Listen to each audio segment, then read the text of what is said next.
Hey, it's Ricky Carmichael, and you're watching the MotoXpod Show.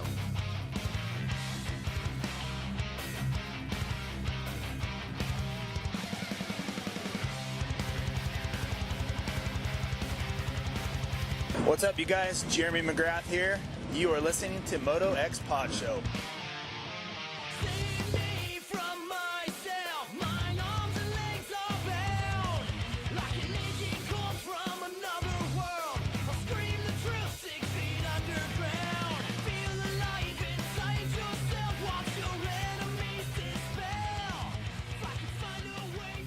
Welcome back to another Vital MX MotoXpod Show presented by Race Tech and Boyesen. Once again, we've got a great guest lineup with Monster Energy Kawasaki's Adam Cianciarulo, Team PRMX's Cade Clason, and Twisted Tea HEP Suzuki's Marshal Weltin all coming on. We also have some good topics to get into, but first, in studio, my regular co-host, Scotty Thompson. What's up, Scotty? Just talking to the chat. Talking to the chat. Yeah, if you guys are listening to this in post, just the audio, man, try to join the YouTube chat on Vital MX's YouTube channel. There's a lot of good discussions going on within the group. You get some questions in. Scotty tries to interact with everybody, so it's a lot of fun. Also in studio, we have a special guest, Texas privateer, Doc Smith. What's up, Doc? Not too much. Just happy to be here. Yeah, I'm happy to have you on. You made your very first quote-unquote day show in Atlanta, so we're going to get into that in a little bit. But also on the line, my friend, he's on the East Coast from Vital MX, Lewis Phillips. What's up, friend? How you doing? I'm doing good, doing good. Glad to have you on this week. It was a little lonely last week. I think we had a really good show last week, but it was, you were supposed to be on, but you had a lot going on. I think you were doing another podcast that night. Yeah, or that was an excuse. I can't remember. But it has been a while. Definitely. Well, we're getting ready to get into the Boyesen intake discussion. Boyesen is excited to spotlight their factory racing's rider support program, a comprehensive support system for motocross and off-road riders. The program offers participants exclusive access to Boyesen's products, yearly discounts, and the potential to become one of their product development test riders. So join the community of Boyesen Factory Flyers and visit boyesen.com today to apply. We only have Lewis for about an hour tonight, so there's a couple topics I want to get into. And Lewis, the first thing I really want to touch on is what is the media's role in our sport? It's a very small sport. It's a niche sport. You could burn bridges fairly quickly. Recently, we've had some agents who have, wanted us to maybe not talk about certain things, and there's information that comes out all the time that we have to choose whether we're going to put that out early and maybe upset somebody. Where is that line for you, Lewis? How do we decide, in your opinion, what's too far and how to make everybody happy? That's easy for me because I judge everything off of my personal conscience. Yep, that's the one. Yep. So I go with my gut feeling basically. Like I've got Jiminy Cricket on my shoulder, and he tells me what's good and what's bad. And no, my rule is if I feel like I can justify my actions with facts and stats and I can really make a case for myself, then it's okay. If someone questions me and I don't really have a defense, then clearly I cross the line. That's kind of what I judge my actions off of. I never do something that I personally don't believe in or I don't believe is right, because then obviously it's wrong if you don't believe that yourself.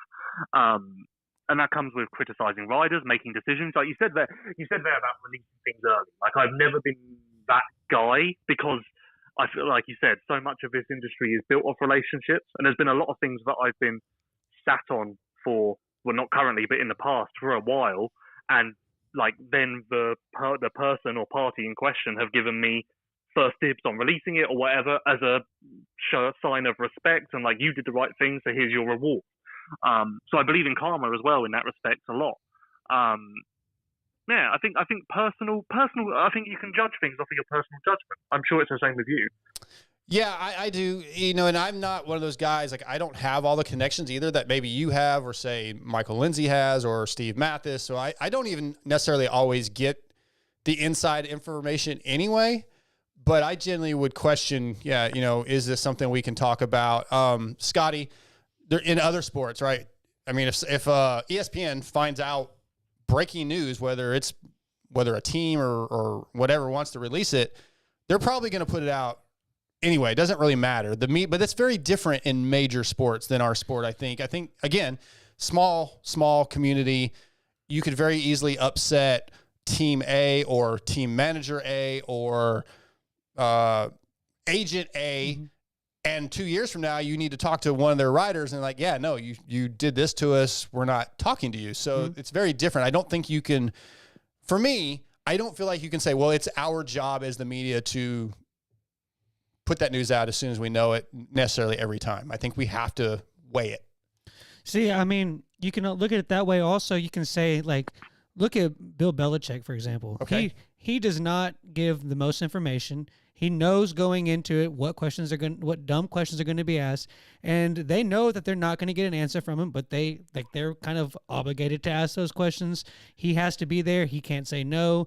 And so I think in that sense, some of that stuff is probably, more prevalent in bigger sports of the getting the inside information, releasing stuff when they find out. All those guys that you see on ESPN and any other sports network, they all have an inside guy somewhere. Whoever gets it first, it's probably even more of a dog-eat-dog world than what the Supercross and motocross media is like. So I think it's kind of interesting that seems to be a problem because it's definitely prevalent in every other sport.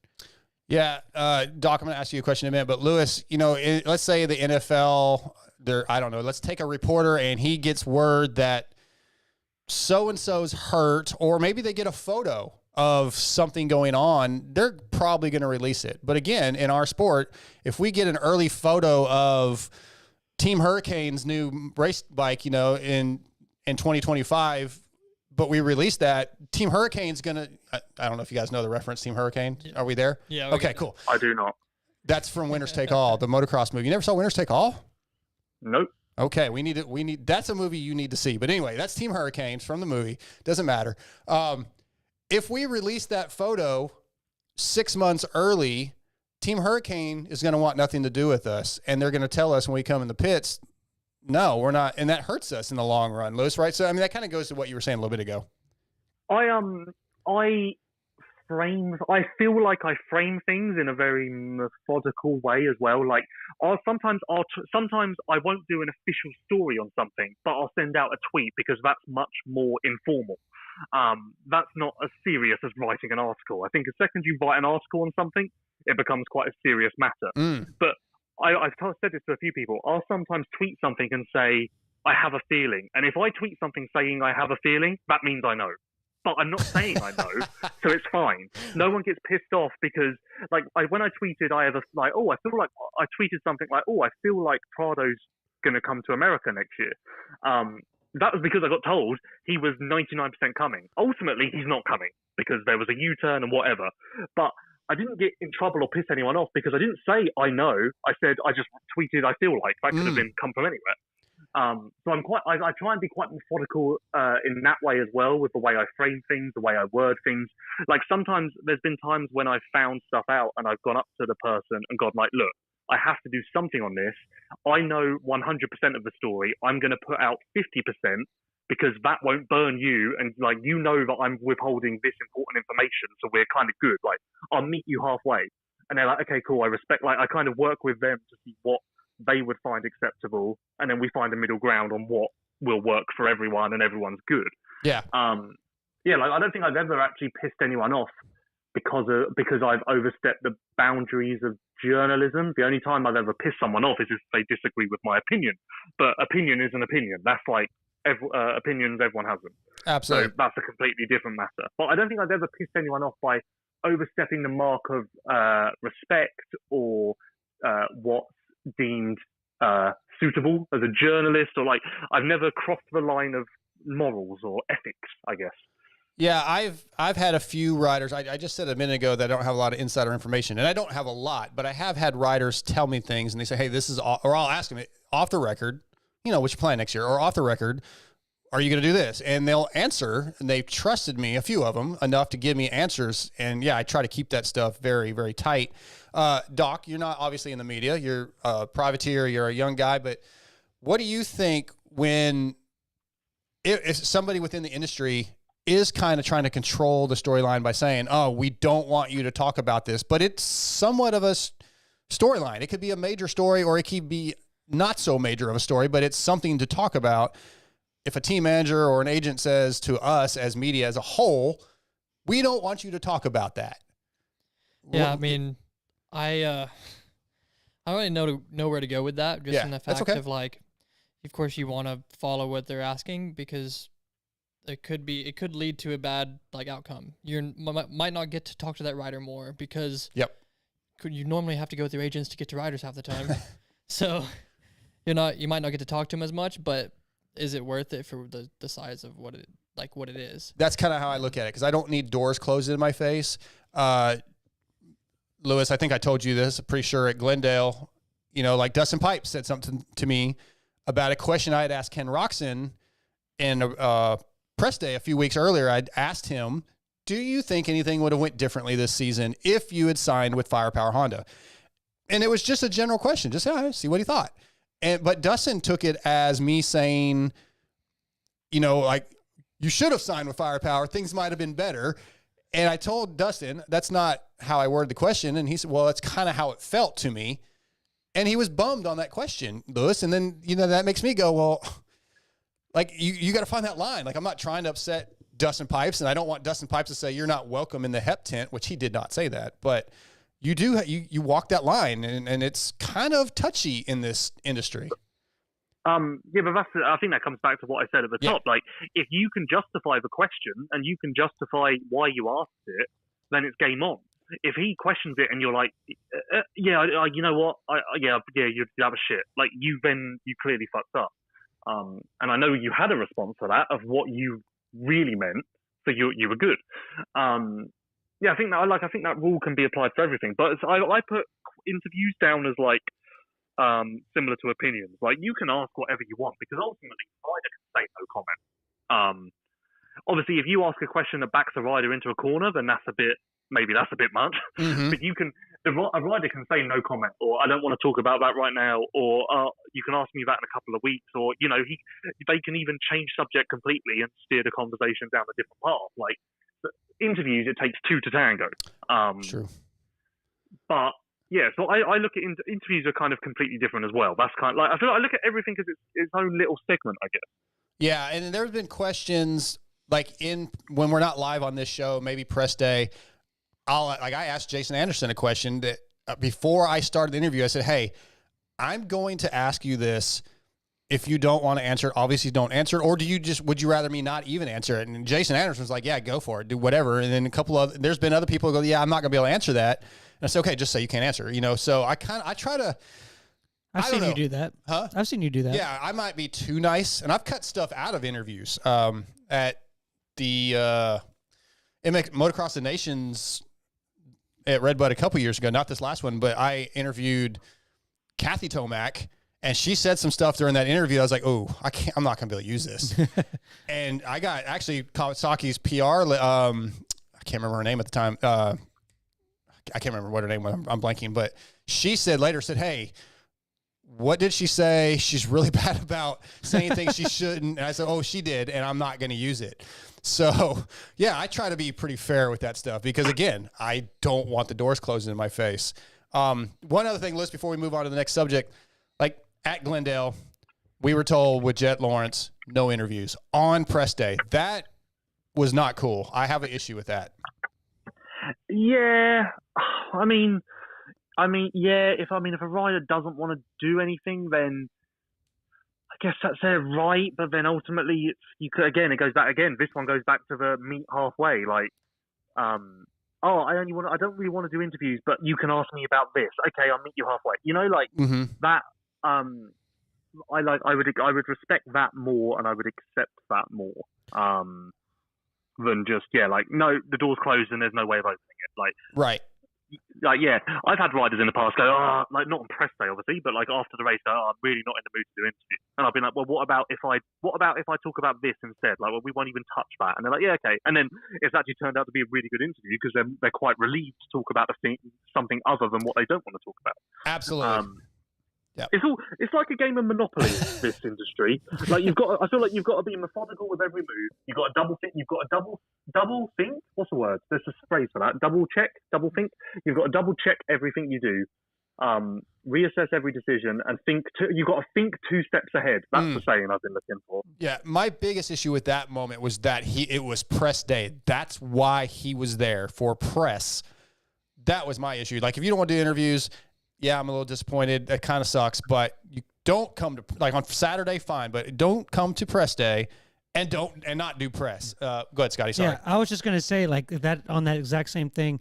Like, Marshawn Lynch used to do not want to do. He used to not want to do his interviews. I remember that. Yeah, and he would get fined by the association that he was with. He'd get fined for not doing it. So he would literally answer every single question with, "I'm just here so I don't get fined." Hey, how do you expect this game to go today? I'm just here so I don't get fined. Yeah, I mean, do that if you have to. I mean, obviously people will get the hint and kind of maybe leave you alone a little bit, but it's just crazy that we don't make, like, it's just, such a different in our sport than others. It's all right. We're gonna move on. Did you know you can get the same great products, settings, and services that Race Tech offers locally to you with a tuner you can drive to and likely see at your local racetracks? Race Tech has a network of service centers around the globe who have access to the same parts and settings as Race Tech's headquarters in Corona, California. Log on to racetech.com to find the Race Tech center closest to you. This week's featured Race Tech service center is MotoXperts, MotoXperts, MotoXperts in Utah. They are leaders in off-road and motocross suspension setups. So if you're riding in Utah, hit up MotoXperts. And if you're anywhere else, check out racetech.com for your local service center. All right, Lewis, you are our Vital MX resident MXGP genius, know-it-all, guru. Genius. So I have some questions. Obviously, we know I don't have a lot of experience with the GPs. I will tell you right now, I am all in. This last race was unreal. I was just blown away at how awesome, especially the MX2, Moto 2 was unreal. But a couple questions I have. Here in the States, obviously, everybody wants a single-digit number. In MXGP, I think the only 2 guys that have single-digit numbers are Favre and is it Paturel? Is that how you say it? Yeah, and yeah. What is there a reason behind that? Is it not as coveted? I know this is not like the most important question in the world. I'm just curious. MXGP is a free-for-all. You can take whatever number you want. So if you want to be 999, you can. If you want to be 2, you can. Obviously, to be honest, I think you may even be able to take number 1 if you want to without being a champion. Oh, wow. I'm sure it's probably frowned upon, and you maybe if someone tried, I don't think anyone's ever been bold enough to try, so maybe if you tried, you would get shut down. But I don't think there's actually a rule against it. Like, it is just a free-for-all. The only rule is that you can't take a number that's already taken, obviously. And the rider who had the number the previous season gets first right of refusal.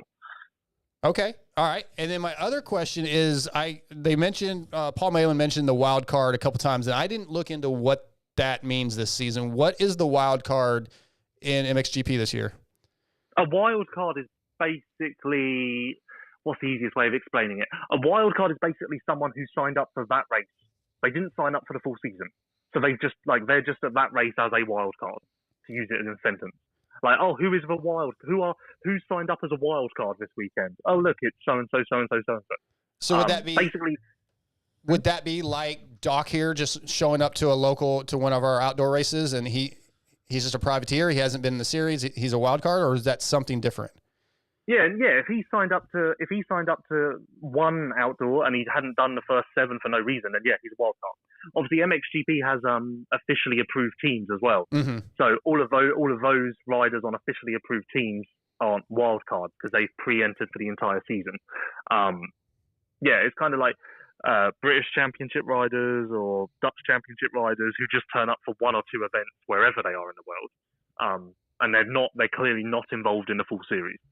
So that hasn't been the way it's been in the past. I thought when they go to certain races, like say Mexico, where it's not, over in Europe, then a lot of local riders had showed up in the past. Is that not normally the case? Wild cards have been around forever. There's always been wild cards. Okay. They've just changed the format this year where wild cards have their own practice session, and they've lowered the entry fee for wild cards. So it's a little easier to be a wild card, and they've kind of changed the way it's formatted a little bit. Gotcha. Okay. Yeah, that was one of the gate looked bigger than what I'm used to seeing. Like fuller? Yeah, more full. Yeah. Yeah, that's because they lowered the entry fee. It used to be €1,000 a race, now it's 300. Jeez. Okay, so another question. I texted you this while I was watching the race. I asked you the question: are there any tracks in the GPs that are like the Red Buds or Millvilles that are the kind of the favorite tracks, the perfect track? And you said not really. It's more tracks with history like Lommel. So is there not a single track that like this is where everybody wants to go? They can't wait for this particular track? Not really, because every track in MXGP is so different. Like, you've got deep sand, and some riders love that, and some riders hate it. You've got slick, rocky, hard pack like Trentino at the weekend. Some riders love that, some riders hate it. Like, the tracks change so much that it's kind of down to personal preference more than anything. Obviously, if you ask Hurlings, he's going to say that the ones he looks forward to are the sand tracks. If you ask any other rider, they'll probably say, no, that's not on my list at all. Matterley Basin in the UK is kind of a track that is universally liked, but it's not like everyone just adores it. But pretty much everyone says it's a good track and they really like it and they look forward to it. That's kind of received the most votes as best track on the schedule. So I guess that, but then it's not like that has an incredible atmosphere and it's a special event like Red Bull. Okay. Scotty, you watched the races. Yeah. Anything that you took away from this weekend? Because, again, I said I was just blown away, this MX2 class. There was like 2 laps or maybe 4 or 5 laps actually in a row where Paul Malin just like, so-and-so just set the fastest lap of the race. And the next lap was Kyle Wolf just set the fastest lap of the race. Those guys are just absolutely ripping and upping it every level all the way to the end.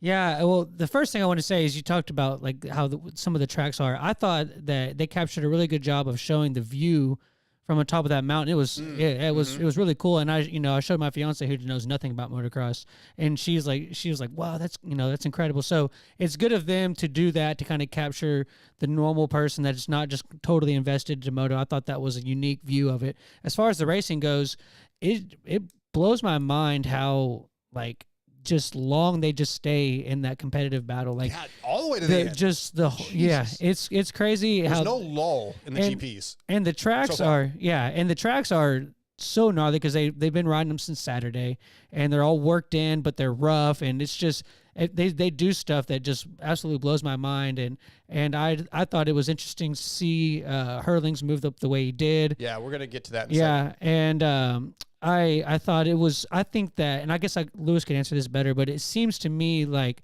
the 4 or 5 guys at the top have really kind of stepped their game up, and it looks to me to be one of the most impressive paces that I've seen for the last couple of years that I've watched it. You want me to jump in? Yeah, go ahead. Yeah, there's already been separation. There are definitely 4 or 5 guys already who have kind of broke free of the pack in MXGP, the 450 class. I would say like Hurlings was super impressive in that second race on Sunday, but I would say that doesn't even rank in the top 15 rides of Hurlings' career. It really doesn't. He lapped everyone in the dry once. He finished like 4th or something with a broken femur once. That doesn't even rank in Hurling's top 10. I know you tweeted, Jamie, that that made you realize just where the Hurling's hype comes from. Yeah. There's a lot more. There's a lot more where that came from. Well, I know that, but I guess because he's not 100%, and those couple laps at the end of Moto 2, where I think he was 4th behind Favre, and he was like 8 seconds behind Prado and I'm blanking, Renault. Yep. And then like a lap later he was there. I was like, where did he come from? And 2 seconds later he was 8 seconds ahead. It's like, how's that math work? I don't even know how the math works. He was just gone, and I was like, okay, Hurlings is proof there's extraterrestrials. He cannot be human. That was just blew my mind, Lewis. It just blew my mind. I'm so in. Yeah, like he took the lead in the second race, and I looked down at my laptop, and then I looked back up, and there was just no one else in view. And I was like, "What? Wait, what? Yes. Like, wait, there's no way he's pulled that big a lead in the last 30 seconds." And yeah, he's not at 100%. That definitely isn't a track that Hurlings has really like been although he's won there in the past, but it's not a Hurling's track. He's always been beatable around there. He was on a perfect season in 2016, I think, and it was Ferrandis who beat him at Trentino. That was the track where he got beaten. Geyser beat him. Geyser won his first GP there in 2015, beating Hurling. So, like, Trentino isn't a Hurling's track. Like, yeah, if you keep watching, you will be amazed coming up when we get to places like Lommel, because he will make everyone else look silly. Yeah, and the thing is, Prado and Renault weren't going slow. Like, they were destroying it. I think I was already amazed at how fast those two were going at it. And then just Hurling's made them look bad. We only have a couple more minutes before we get AC on. You just got to watch the highlights, Doc. Just what did you take away watching it? Oh, goodness. Like the amount of passing that's going on with these races, it seems like there's always battles in the outdoors here, but there it seems like there's always a battle going on.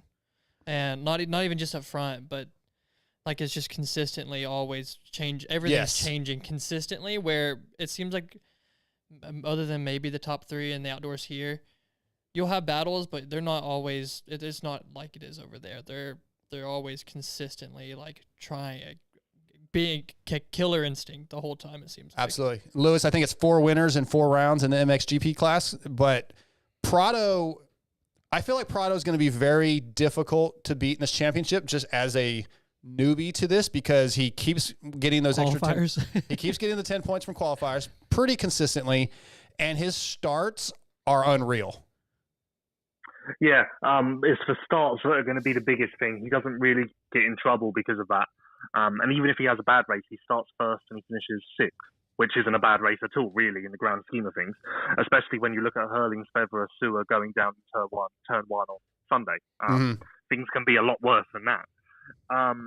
Yes, Prado will be tough to beat, but if Hurlings can unlock what he did in the second moto on Sunday, then that's that. Like, there's nothing Prado can do, because at that point, Hurlings will be unstoppable, and he's going to just have to try and make the best out of that situation. Everyone in MXGP, Geyser included, Prado included, knows that Hurlings can decimate the competition. They know that there is a chance that on Sunday, if Hurlings turns up on his game, they're fighting for second. They know that. Yeah. Okay, sometimes it doesn't happen, but everyone definitely looks at Jeffrey with Jeffrey kind of has that wow factor, and I think that definitely kind of has an impact on his rivals, because even they kind of look up to him a little bit. That makes sense. Yeah, I was just going to say that it seems to be like this was the first ride where you really saw that untouchable Hurlings, and that it's maybe those guys, it's got to affect their week somehow, of the fact that they kind of thought that he was a little bit vulnerable, and then all of a sudden he shows you what he was, and that's got to make the either encouraging or discouraging, however which each rider wants to look at it. Right.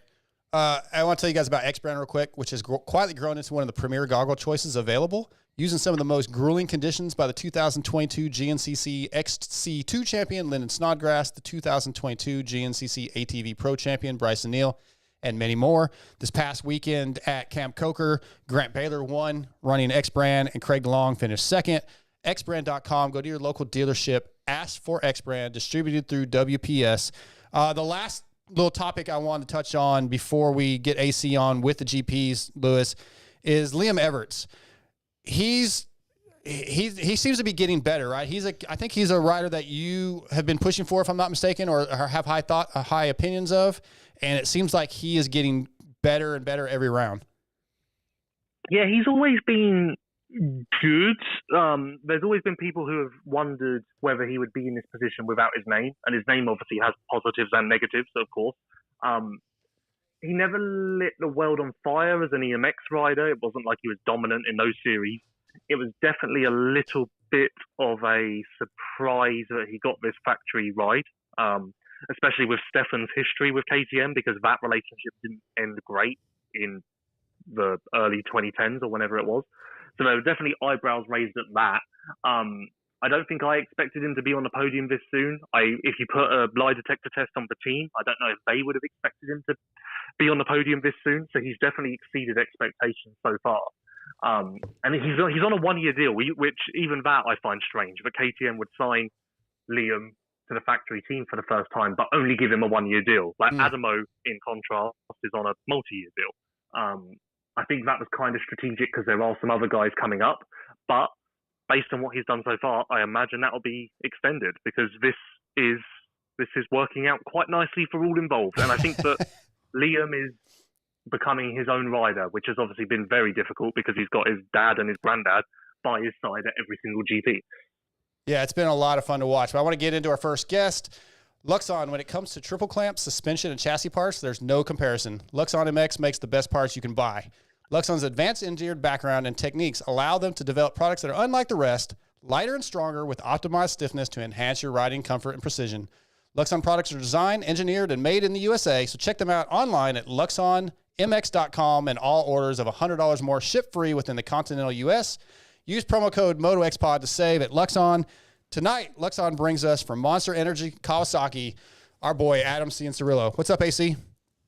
What's up, guys? How are you? How's my audio? I'm just in the car right now. Yeah, sounds good. We got you loud and clear. Lewis, can you hear AC okay? Yeah, I'm all good. You want to say hi to your friend? Hi, Fred. How you doing? Have you watched Bar to Bar lately? How are you, Lewis? I'm good. I missed you at the weekend, but I'll see you this weekend. I know. I haven't the last couple races. I was just telling Nick. I just left the gym. I was telling him I haven't really had any interviews or anything the last couple of weeks. By the time I debrief with the team and come out, everybody's gone. So yeah, gonna have to get on top of that. I'm always there, so I'll stick around a little longer this weekend. Love it. Listen, AC, I want to talk to you about this weekend and your season. First of all, the heat race, man, very, very lucky to walk away from that. Watching that thing in slow motion, it could have been bad. So you got to be happy that worked out well and went on to what I think was a good ride. Yeah, I thought it was a productive weekend. Felt like obviously got lucky with the heat race crash there. It was kind of a stupid move on my end. I got a little bit quick off of the wall there into the whoops, and I was actually hitting those things in fourth gear and kind of lugging coming off of the wall, and it just really hooked up. The whoops had a lot of traction there and really hooked up, and I ended up skipping one, and they're already a bit edgy. And when you skip one, normally if you're going straight, you can just kind of reach to the next one and figure it out. But I entered a little bit crooked. And so when I tried to reach for the next whoop, kind of hit an edge with my back tire, and yeah, the rest was history. But definitely pretty brutal, scary crash there. Took an uppercut from my Rentals, but yeah, I was able to get up and felt good about kind of my recovery there, and that didn't compound any mistakes the rest of the day, and managed to have a good day. So yeah, all in all, obviously you never want to hit the ground, but we're all healthy and it's all good. Yeah, I was going to ask you, I thought watching it live that I think it was Coop that was coming up on you when I thought you were like, no, hell no, you're not passing me, and got kind of maybe stepped outside of that comfort zone that you've been talking about riding in and got a little antsy, but that was not the case apparently. Well, I'm not going to deny that there's some of that for sure. You always want to stay in front of the guy that's behind you. But I think it was more a case of that section. You know, when you're practicing, it's easy to kind of, even in qualifying practice, it's easy to like stay in your process and do what you, like you can kind of stay within your comfort zone. And just having that race, I hadn't been near the front in a while. My starts haven't been great, just haven't really been up there. And so I was really excited about my pace for the day. I qualified P2, and I was pretty close to Chase, and just felt good on the track. So I was definitely excited and wanted to battle for that heat win. And yeah, just got a little bit, I wouldn't really even say ahead of myself, but just got a little bit cocky, I guess. And they bit me, but yeah, I had good entertainment, I guess. Right. Yeah, I guess so. Are you starting to believe that like heat wins are possible, podiums are possible, and whatever? Like, are you starting to walk around with a bit of a spring in your step because you can see the light at the end of the tunnel, I guess, a little bit? Like, I feel like things are so encouraging right now. Yeah, it's been, since, I'm going to be real with you guys, the start of the year for me, look, I've never been in the position that I'm in. I'm in right now. I've been obviously, dealing with a lot of health stuff, and coming back after so long off. I lost a lot of pace in the time off. The last few years, I really haven't ridden Supercross much at all. And it's really difficult when the pace keeps getting faster. And it was, it's November time, getting ready for the season, and I was not, I was looking like I was an 18th place guy. I had to really build myself up from scratch. And the start of the season, being as far off as I was, it hurt, and it took a bit for me to kind of wrap my head around what I need to do to get back there. And that's small steps, and that's being really patient. But I'm not used to just being straight up slow. And that's where I was. And really, I kind of had a breakthrough mentally when I had my little wrist aggravation and missed a couple races there. And since I came back for Indianapolis, I feel like I'm in a really good headspace. I feel really confident and positive about what I'm doing. And yeah, I think it's been, on paper, it's a lot of 6 and a lot of 7s and stuff like that. But just how my pace that I'm showing in qualifying, how the pace is coming to me, my comfort on the bike, and even my days during the week have gotten substantially better. Like I'm kind of feeling like I'm feeling all that pace come back, all the sensations that I used to feel come back. And, it takes a lot of work to get that stuff back. And, I'm, straight up, I'm proud of myself for clawing my way back to where I'm at now. And, it's no easy task. These guys are really good. They're world class. So yeah, that's the name of the game for me now, is to try to not get too far ahead of myself.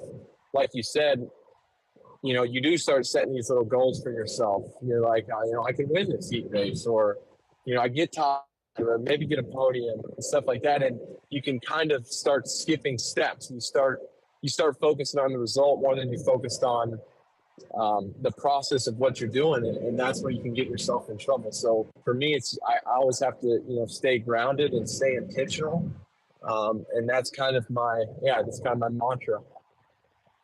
I was wondering that because obviously you did have that couple of weeks off there, and it's rare for someone to miss time and then come back better than they were before. So that was just like a mental breakthrough. It gave you a chance to, I guess, reflect on what you'd learned through the first 7 rounds or whatever, apply that, and come back with a fresh outlook. Yeah, exactly. And just what I was doing before, at these races, I wasn't happy. I wasn't, I didn't feel good about what I was doing. I was being super hard on myself, and really wasn't in a good place with it all. And and that's on me. And I needed a little bit of I needed to check myself. And like I just said, be intentional with how I'm being, and celebrate the small victories. And I think, you guys saw that a little bit of emotion there after Indianapolis getting my season best. And, that's where that emotion comes from, is really, I'm doing a lot of work mentally to getting myself to where I'm at right now. Yeah, AC, I've been a longtime fan of yours ever since I saw you in 2009 Lake Whitney fall in the first corner and come back and beat everybody. That was awesome. But just to see you, obviously the journey you've had to go through has been a long one, but to see you grind and slowly get back there, man, it's been so encouraging to see you improve this season. But going off of kind of the pace and stuff that you were talking about, where do you think that, going back to the couple years ago when you were kind of consistently the fastest guy, kind of similar to what Chase is doing this year, do you think that pace was good enough to compete now, or how crazy has the pace gotten since your run of pole positions? Well, that's tough for me to say. I know, big thing for me this year is just my roll speed and my turns hasn't been what it was then. I haven't been, lacking a little bit of upper body strength and some of the things. Pushing the lanes is what I do really well. I'm getting back to that now, but certainly in the beginning of the season, just being cautious, being away from the game, I wasn't sharp in those areas. And tough for me to say pace-wise, but it's how I was getting my pace was never going to lead to long-term success. You have to evolve. And I think, you guys are seeing that with Chase over the last couple of years is it's not necessarily the speed that's been tough for me. It's kind of harnessing it and just go out on the track and try as hard as you can, around the whole track and just give it a bunch of gas. It's kind of understanding the limit. And that's why there's not that many champions. That's why there's not that many consistently kind of dominant race winning, guys like Tomac and guys like Cooper Webb, because it's difficult. It's really hard to crack the code. And I guess I've kind of started from scratch. I kind of feel like a rookie again, but I can tell you I have I'm just a much smarter racer now. I've matured, I feel like 10 years in this past, 18 months. And I think I have everything I need. To accomplish my goals long term. It sucks that it's kind of, I shouldn't say it sucks, but kind of unfortunate that it's taken everything that's happened to get me there, but maybe that's what I needed, and maybe that's what I needed not only for racing, but for life. And like you said, I'm in a content place right now. I'm really happy, really stoked to be doing my job. And man, just all around good vibes. Yeah, I'm glad to see it, man. It's been awesome to see it. Yeah, Thank Adam, you. Thank you. I appreciate it. It's Doc Smith here. I was just curious, like you're saying you needed to work on your corner speed. That's where you were lacking. Like how do you go about finding like this is where I need to be better? Like because we can all of course be better in every part of the track, but sorry, you were cutting out a little bit, but basically you're just talking about like corner speed. No, I was saying like how did you know that's where you needed to be better? Because like you can be better on all the track, of course we all can. But like how did you find like that's what you needed right there? Well, it's just a feeling, it's just, I put in a lot of laps over the course of my life, and I just know, I'm a pretty logical guy and pretty aware guy. I can zoom out and kind of assess myself and see where I'm at. And I just know, obviously I watch a lot of tape, all the top guys, past races, I watch a lot of, I have somebody film me every day. I watch my riding. I compare to years ago or weeks ago, months ago. And that's where I was so good in 2020 was just roll speed, I kind of have, and you could see it if you go watch those races from that year, and then you watch the last couple of races. And, when I was on TV, it's this little pause in the middle of my turns that, adds up quite a lot. And I have been a bit on the cautious side of things because that's, I'm sticking to my game plan. So it's some of that. But I feel it kind of starting to come back. It's when you take a long time off and you do come back, things tend to kind of come at you quick. And all those little things you have to do to be great around the track, before it feels like, one or two thoughts, and now it feels like 30 thoughts. Basically, that's the best way I can describe it. We're down to about 10 thoughts or so, I'd say. You mentioned a minute ago, and you've talked about this season a lot, that you weren't as happy as you are now. You had to reassess your mentality and rethink things. And you just said a second ago, these things probably happen. It's good for. You don't know why it happened, but it's probably good for not only moto, but your life. And I think that's actually listening to you talk this season, a few times that you and I have talked, that's something I felt is that this changed you a little bit as a person. And I think long-term, it's going to be super beneficial in your personal life, but also in racing. So I definitely think that's going to be a key point where you're going to be more successful because of that. Absolutely. One thing I would say is kind of this mentality we all have, growing up as athletes, you always want more. You hear these guys talk, or you see, guys like Ricky Carmichael, Ryan Villopoto, these guys that win championships all the time. It starts to it's on to the next one every time. And all we're trained for is to want more and more and more. And guess what? When you retire, that doesn't end. That doesn't go away. And it can leave you feeling a bit empty. I think you've seen, a lot of people, it's been pretty publicized about athletes that struggle post-retirement.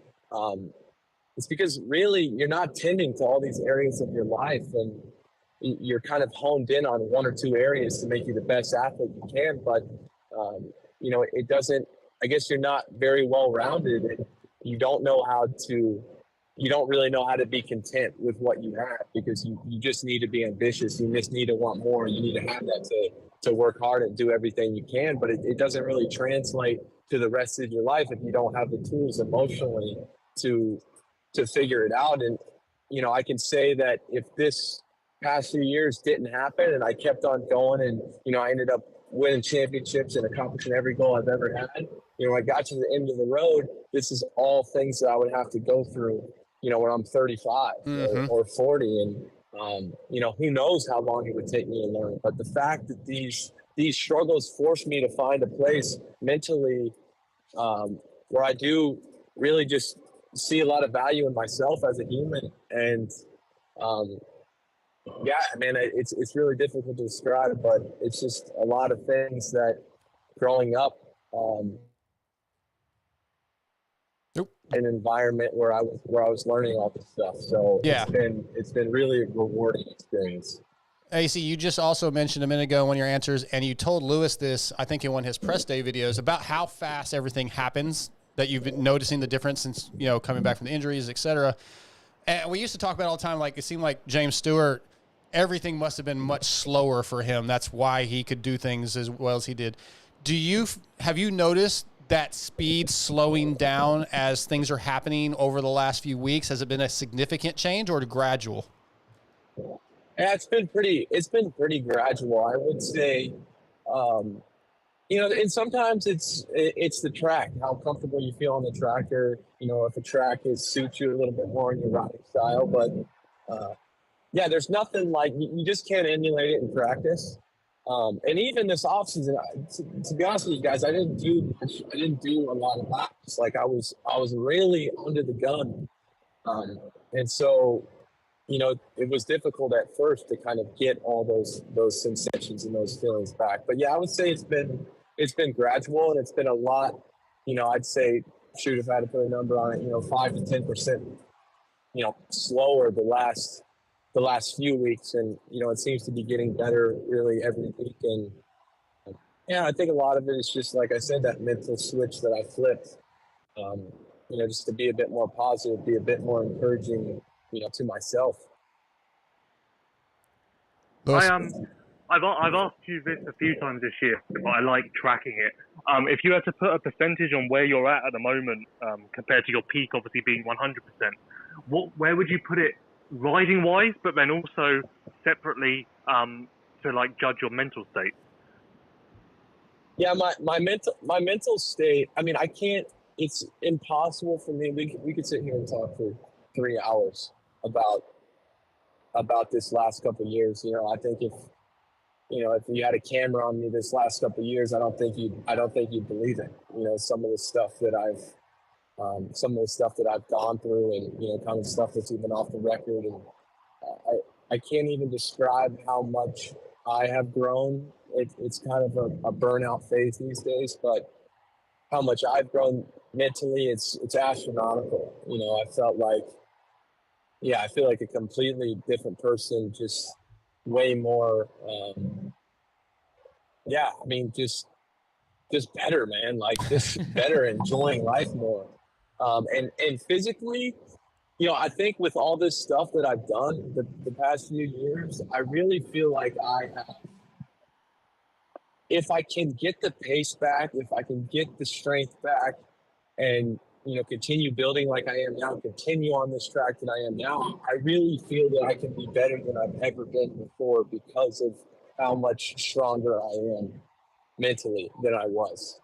So that's, I think about that, when it comes time to be patient, when it comes time to not just pin it and try to get a result that's right in front of you, is I think I've unlocked a lot, and I think I definitely don't think you've seen the last of me up towards the front of the race. That's for damn sure. Good to hear. Yeah, now that you have that feeling, it's got to be encouraging to see, Tomac, Barsha, Roczen, Anderson, guys like that are being successful and still riding longer than we've ever seen guys of those levels do that. So does it encourage you to see that the career of a rider is extending in congruence with, you finding this happiness and mental state?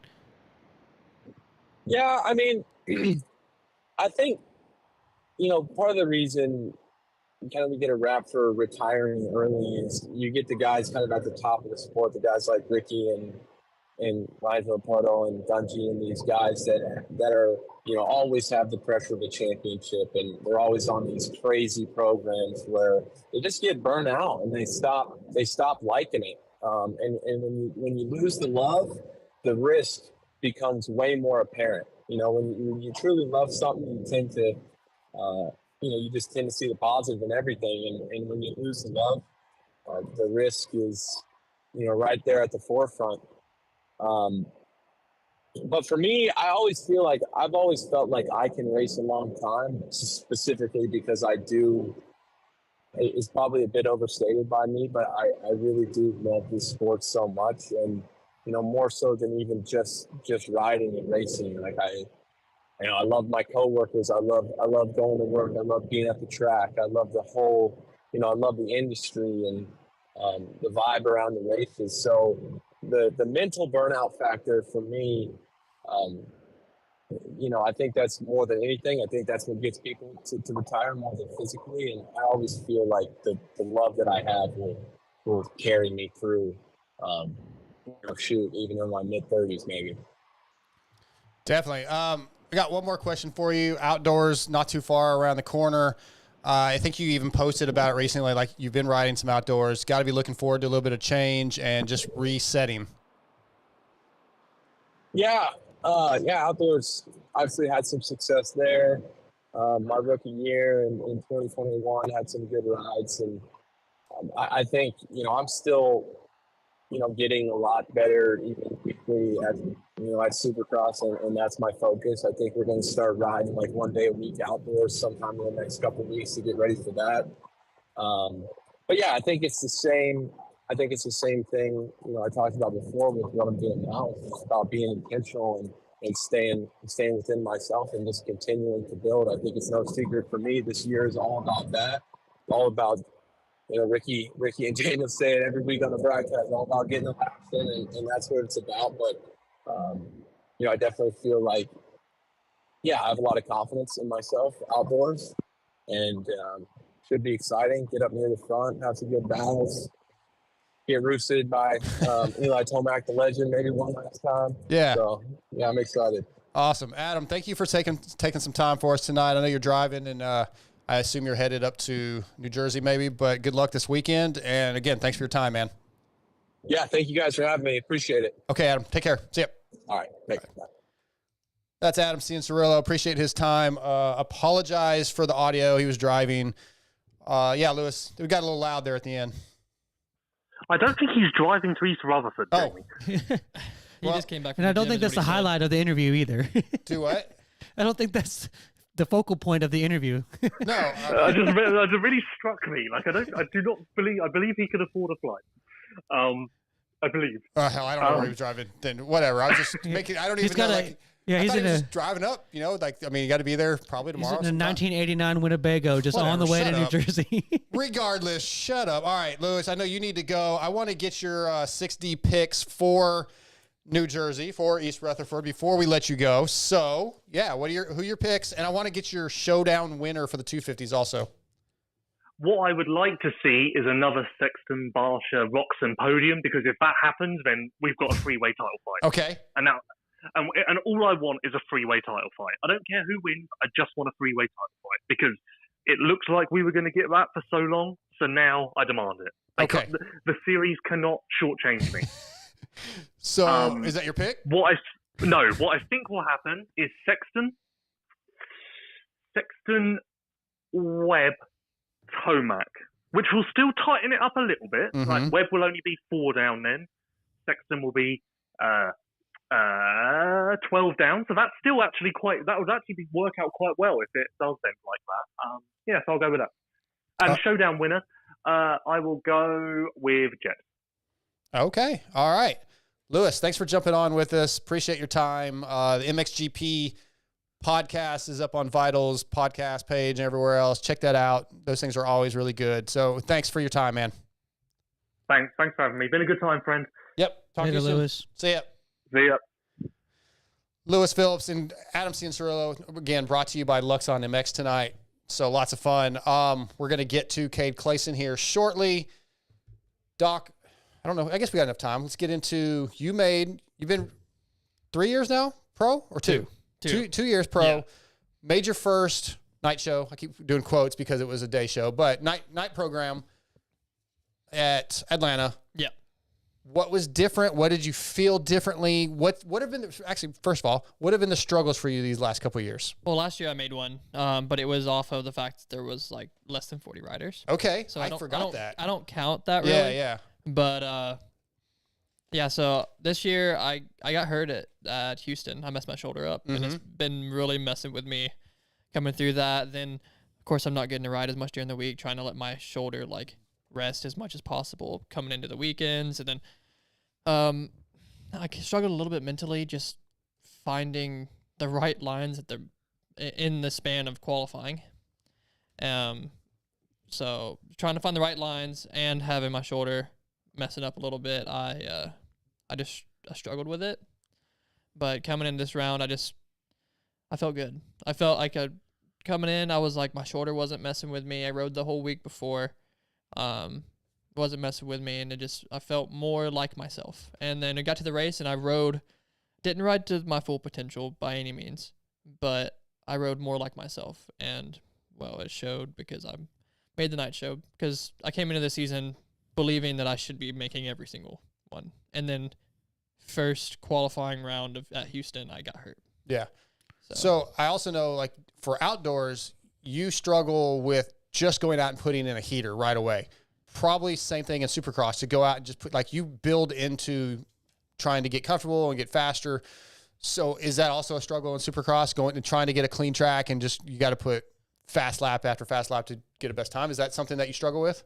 I think, honestly, my my Supercross prep this year was good. I think it could have been better. I think I lacked a few things. I worked so much on whoops that I was still hitting like triples the rhythm sections, but I wasn't as comfortable just going out and busting them out in the second lap of free practice. So like a lot of the rhythms this year, there was a couple rhythms so far this year that I didn't even hit until second qualifying practice. So that's a big issue too. And then I put so much emphasis on whoops, but the whoops that we've been practicing didn't break down as much as what they did. And they've been breaking down all year pretty much, right? Yeah. Now, they might not be crazy, but compared to what I've been riding and training on, it was a lot more like cupped out whoops. So that was just a learning curve I had to deal with. But yeah, I mean, I don't know where I was going with that. Just talk about the track breaking down and what you're struggling with in qualifying. So yeah. And then like you brought up outdoors. I'm not as good of an outdoor rider as I am indoors. And I know that. I'm not good at just going out, turning my brain off and holding it wide open. Yeah, we talked about that at Thunder Valley this last year. It's like you wanted to kind of ride into it, take a little while. Like, you don't have time for that. You've got to go. And yeah, you struggled with that. And which was crazy because I like this weekend, you had this is probably the least amount of laps you got in qualifying all year. Yeah. I was thinking about track. that. Yeah. And it's the one I qualified for. Out of a person that's normally doesn't get their best qualifying lap until late in qualifying, I think I got my best qualifying lap on like the third. Were you like on the second or third lap of the second qualifying session? Were you like consciously aware? Do you think that like was the change for you, that you knew that like, hey, I don't have time to lollygag, I got to just kind of ride this like a race, and then hopefully one of those laps is good enough? Do you think that was kind of something that you can learn from and maybe use next time? It wasn't. I don't feel like that was a thing that I thought that I had really. I think it was more the fact I felt good. Yeah. I felt I wasn't, my shoulder wasn't acting up, because like coming before this round, like the last rounds before this, I could pull up on the bike and feel my shoulder like just give out a little bit, and that's a very uneasy feeling to have. But I just kind of dealt with it. We want more experience. The only way you get better is to do laps, so we wanted that. But yeah, I mean, other than that, like this year I also worked on. I had an issue with my goodness, taking a slower lap, and so the last like 3 rounds, I just I went out there, and if I made a mistake or not, I still put in at least a halfway fast lap. There was, I think the first couple rounds, like I would do like an actual like rolling a rhythm section, and you can't do that. Right. Yeah. Well, did the layout of Atlanta help at all, that it was just long, and everybody kind of made it sound like it really wasn't that difficult, other than the whoops were very challenging. So like just do the big jumps and not a ton of turns. Did that help at all, or not really? It just, I don't think that necessarily mattered. Okay. I don't think the track layout was the reason. I think if we were in a stadium, I still would have qualified if I felt like I did there. Nice. That's good. So I like the confidence. I that's something you've been lacking a little bit. You know, you struggle a little bit. Yeah. So Well, that's kind of what I wanted to talk about for a second is, well, you said he's been here 2 years, but he was in the futures at the beginning of last year. So it's really a year and a half. So, that's not that long of a time. A lot of times guys that have factory rides and become big names struggle for that period of time, if not longer. So I think you're totally still in the window of figuring it out. But, you say like, oh, I just kind of struggle mentally. I struggle. I've seen you even say, hey, how'd it go? I got to start riding like a man. I got to start riding like a man, Or you crashed. You were crashing a lot. But they weren't like bad crashes. It was just like, doesn't matter. It's just stupid stuff. You can't do that. It's a waste of time at that point. But what I wanted to say is that, I'm struggling mentally. Well, like, I think that is looked at such as judgmental point as what makes a motocross rider is, oh, well, you got to be mental. You got to be mental. I mean, yeah, this sport, what you guys are doing at that level is like insane. You're like literally like you're like, yeah, I'm struggling mentally. Well, what you're struggling with is convincing yourself that what you're doing is not cheating death. So like, so like, it's like, it's okay to like struggle mentally. You should, you're flirting with, Ooh, I just thought of something, but go ahead. You're flirting with disaster, so to speak. And so like, it's okay to feel like a pussy, Like, I'm changing subjects just for a second, but it just made me remember, like, last Thursday Friday, I cheated death. I almost died at Steve's house. Yeah. I took the 2-stroke out because I have a blown fork seal on the 4-stroke. This is why you sent that message in the group chat? Yes. He just refaced everything. Oh. And I haven't even really rode that 2-stroke much. So I hit that step up. I rode like 4 laps. The one that I almost died on? Yeah, I think the one going like right where towards the houses. Yeah. So I haven't really rode that bike much. I haven't jumped it much. So I finally was like, after like the 4th lap, I said, I'm just hitting it. Dude, I OJ'd and I hit, there was a soft spot because he just refaced it. So it kicked me and I was complete nose down, full panic rev, and there was nobody else there. And I had like 4 or 5 seconds thinking, yeah, I'm going to the hospital. I'm dead. I'm done. And I landed to the flat on the front wheel. And I looked at my heart rate monitor. It went from like 137 to like 180 for like 2 seconds. You spiked for a second there, yeah. I was like, I am screwed. Anyway. Well, usually what gets you in a situation like that is you're loose, and then that has a very sharp berm to it. So usually the hitting of that full speed is what gets you. So hopefully it's not the case. It was scary. I didn't jump that bike after that. I was done. Anyway, back to Atlanta though. Yeah. So you feel, and you're going to Nashville, you said? I will be going to Nashville. Yeah, That'll be I'll my be last there round. Yeah. Okay, and the confidence is good. You know, kind of the feeling now, and that's, they always say once you get a win, they come easier. Hopefully, once you get a night show, you're like, I've done this. I've been there. Yeah, no problem. And I've known. I mean, I came into Houston confident, and then I just made a mistake in the whoops. Yeah. Things happen.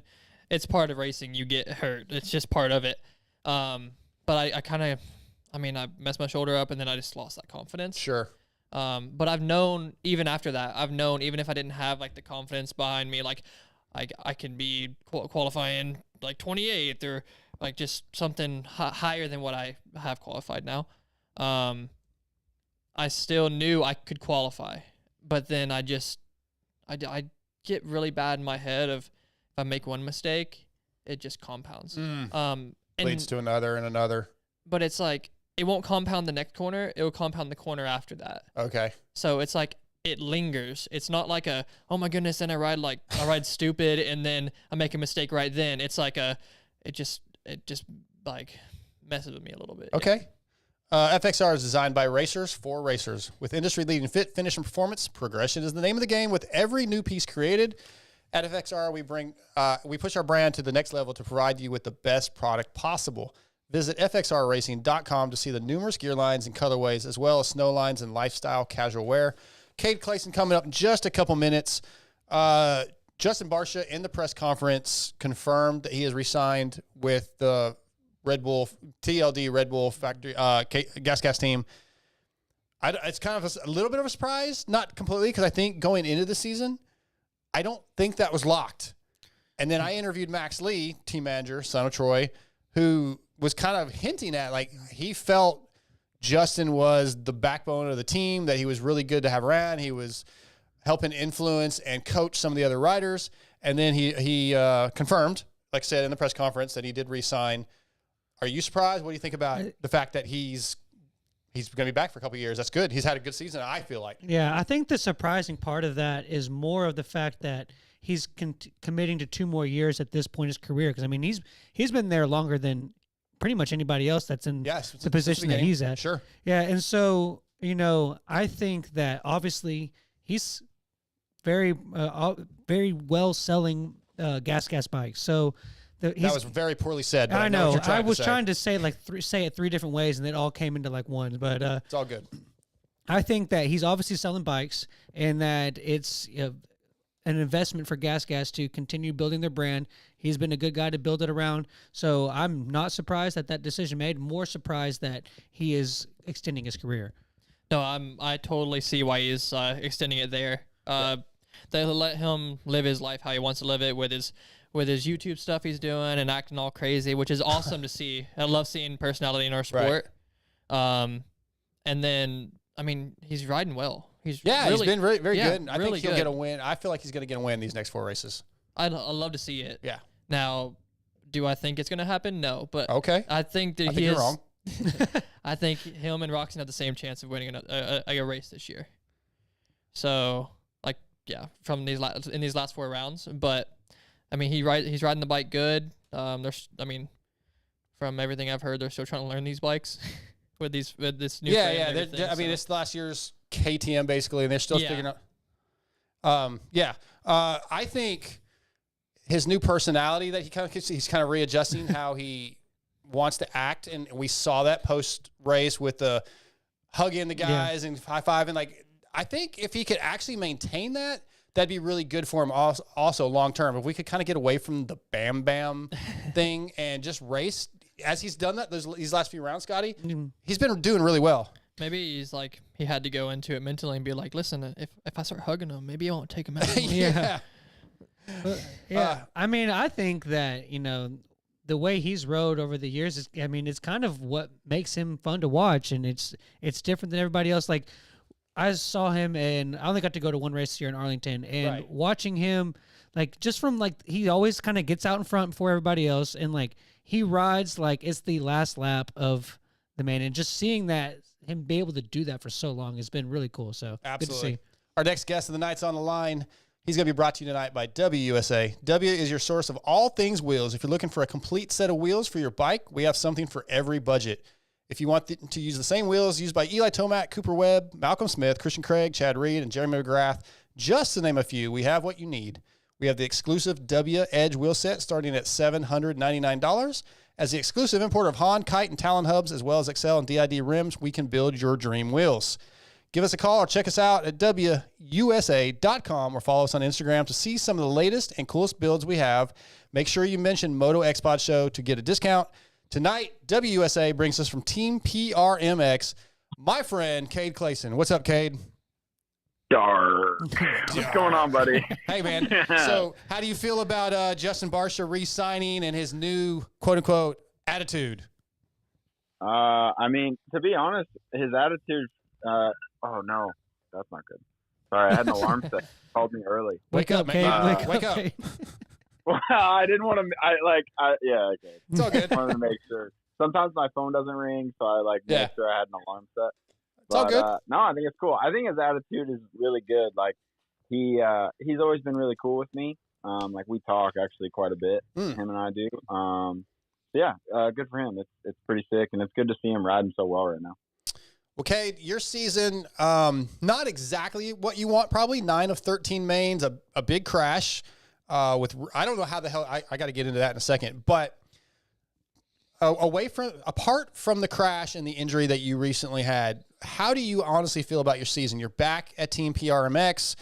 You were on Honda last year with SGB. I know you're happier with this team, but how do you feel like your season has been minus the injury? Oh, it's been a bit. I mean, it's been good, but for me personally, it's a bit of a disappointment. You know, I felt like I started fast, just like some mistakes held me back at A1 and San Diego and stuff. And then after that, I kind of got on a roll, and then just ran into having some poor results in main events, just not doing as well as I would have liked. And I just put a lot of that on me. You know, I just got to be a little bit better and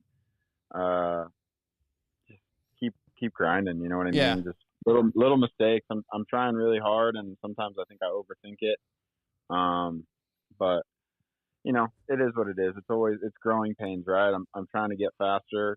I've been probably the same damn speed for 3 years now.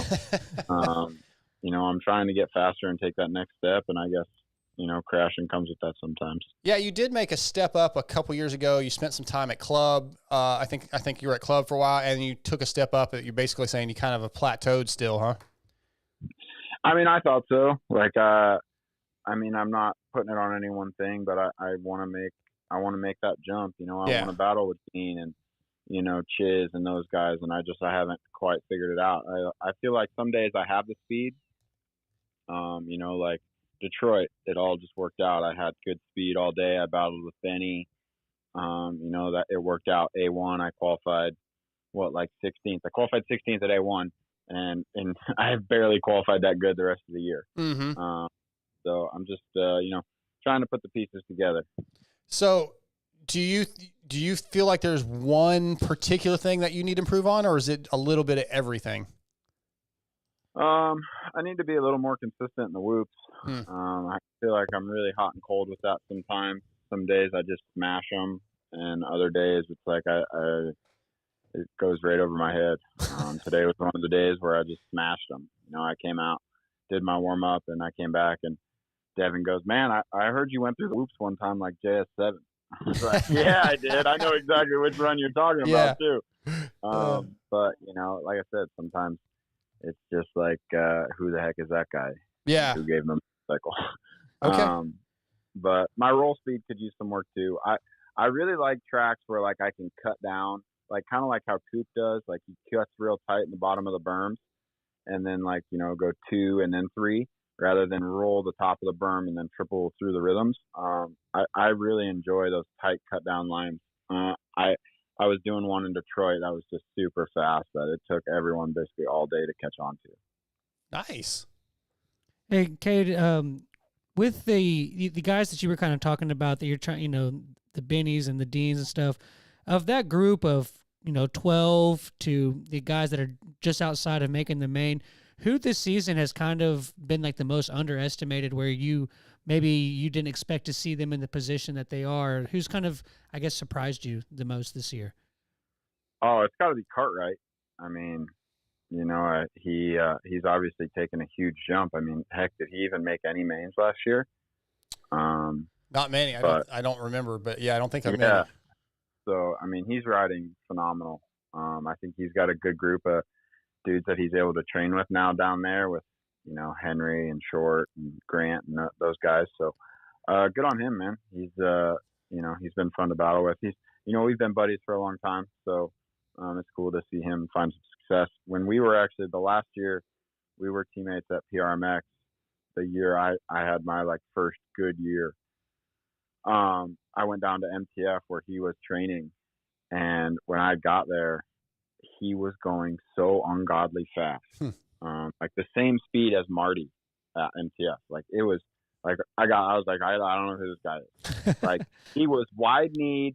He had his toes pointed directly away from the motorcycle. Terrible form all the way around the track. Sounds like me. But he was going so fast. Could you throw a whip then?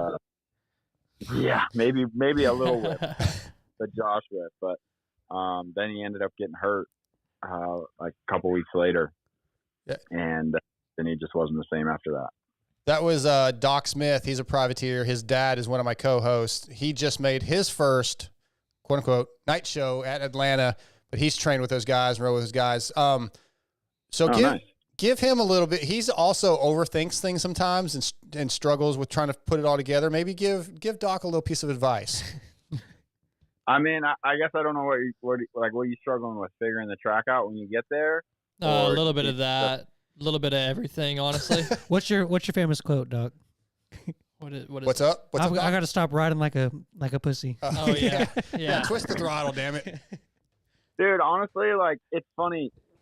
People always they're like, oh, like what's the hardest part of riding a Supercross track? And I'm like, dude, there's one section of the track that's hard, and it's the whoops, right? And if you can figure out how to get through them, like consistently, you're gonna have a good night. Like we're all gonna jump the rhythm sections. You know, you're going to jump the triple on the second lap. Like, you just have to be confident in the fact that, like, you've done a gajillion laps and you just come up to the triple in second gear and give it a little bit of gas. You come into a rhythm section and you look at the third one down the lane and you know how much gas to give it. It's like, you got to just let it happen, right? Yeah. That's all you got, Doc? Yeah. I mean, there's not much else to say. Honestly, I actually just listened to this podcast with my wife the other day. Have you guys ever heard of Shot IQ? No. Shot like SHOT? Yeah. No. So it's this guy who basically has a program of like what to do to become like an expert marksman. Oh, okay. And it's like these different things you can do to basically train your brain to really not think, to just go off natural instinct. Of like you've done it so many times and you just know where it's going to hit and you just kind of do it. Mm-hmm. And that's kind of like, I think that's how some of these guys at the races are. They don't even think about it. It's so natural to them and they just go so fast that it's so just, like I said, natural. And they're not thinking about, oh, how do I go fast here or there? It's just like, oh, it just comes to them and they just keep going. When it comes to the whoops, how much is it confidence and, like you said, shifting up a gear and just hitting them fast versus technique? I mean, it's obviously a lot of technique, right? I think it's a lot more bike setup than people do. Because I've changed my bike quite a bit from the beginning of the year to now to specifically try to help in certain spots.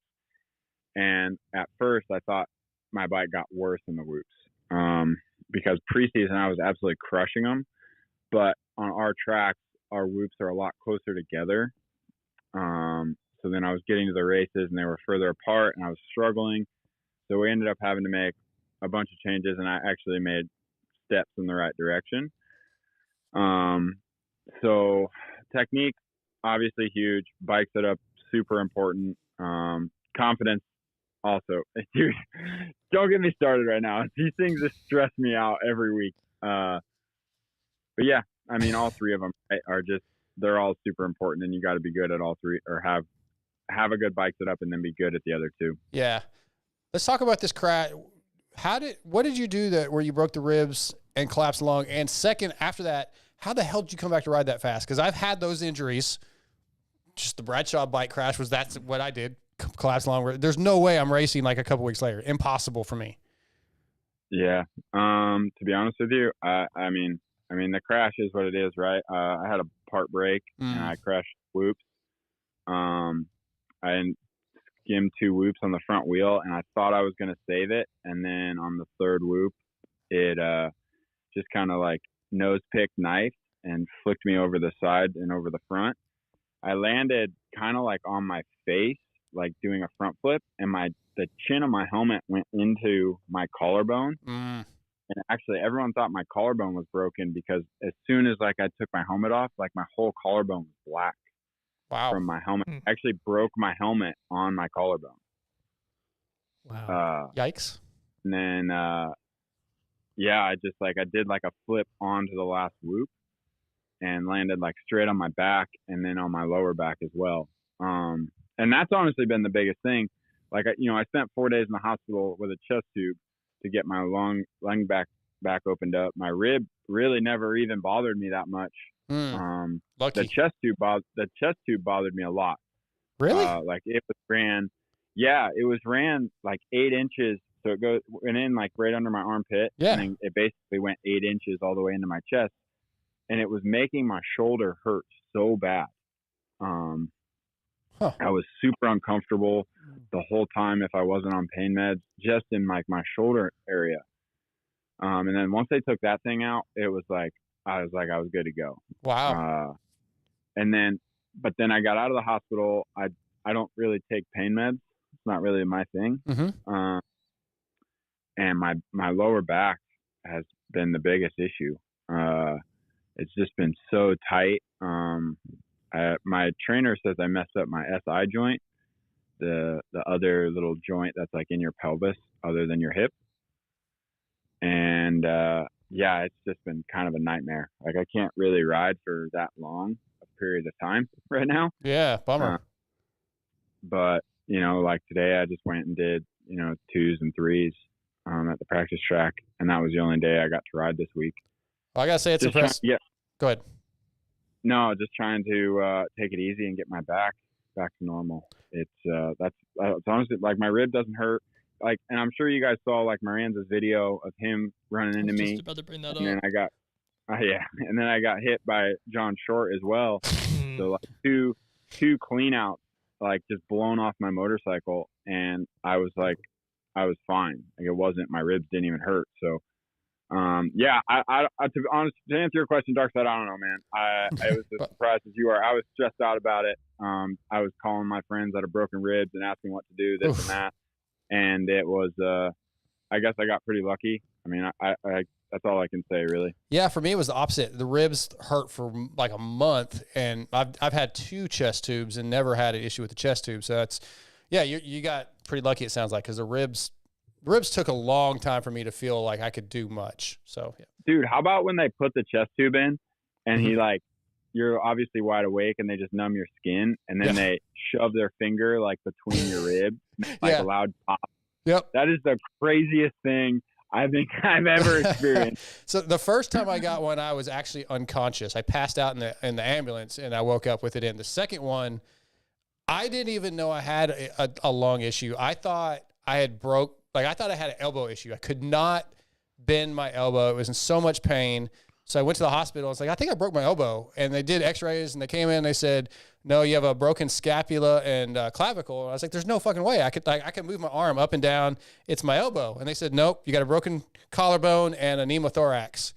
So what's a pneumothorax? That's the collapsed lung. And they just came in, they gave me a shot or whatever. And I just sliced you open, and it was pretty intense. And pulling the tube out, that's a wild feeling. Yeah, it is a wild feeling. Yeah, it is. Yeah, it's pretty intense. Hopefully I'll never have it. Thankfully, with the Bradshaw one, I didn't have to have a chest tube. The hole was so small in my lung that I didn't need one. Yeah. Anyway, go ahead, Scotty. Sorry. This is kind of a change of subject. That's okay. Go ahead. So with the kind of change of the format, Cade, this year, there's obviously the WSX and then the SMX and all these XXs, all this stuff. So Triple X. Yeah, oh, wait, no, that's different. That's crazy. With that kind of change of format, has the incentives from sponsors changed for you at all? Is there kind of one direction that seems to be more lucrative as a guy in your position, or what's kind of like been the whole scheme of sponsors with the new change of format? To be honest, I don't really think sponsors care what you're going to do, as long as you're doing, whatever your allotted amount of races are. I think the world stuff is cool in its own right, because it's going to, you're going to get a lot of exposure doing that, being there's only so many guys that race them. That is kind of what's cool about those, right? There's only 40 guys. so everybody kind of gets a piece of the pie. Where at our Supercrosses, there's 80 in a class. So on some weekends, so you might not even know someone's there if you're not looking at the timesheet. But yeah, I mean, from a sponsor standpoint, they don't really care. As long as you're up there and you can attempt to be relevant at whatever you're doing, I think is the biggest factor for me. And that's why right now we're not planning on racing outdoors.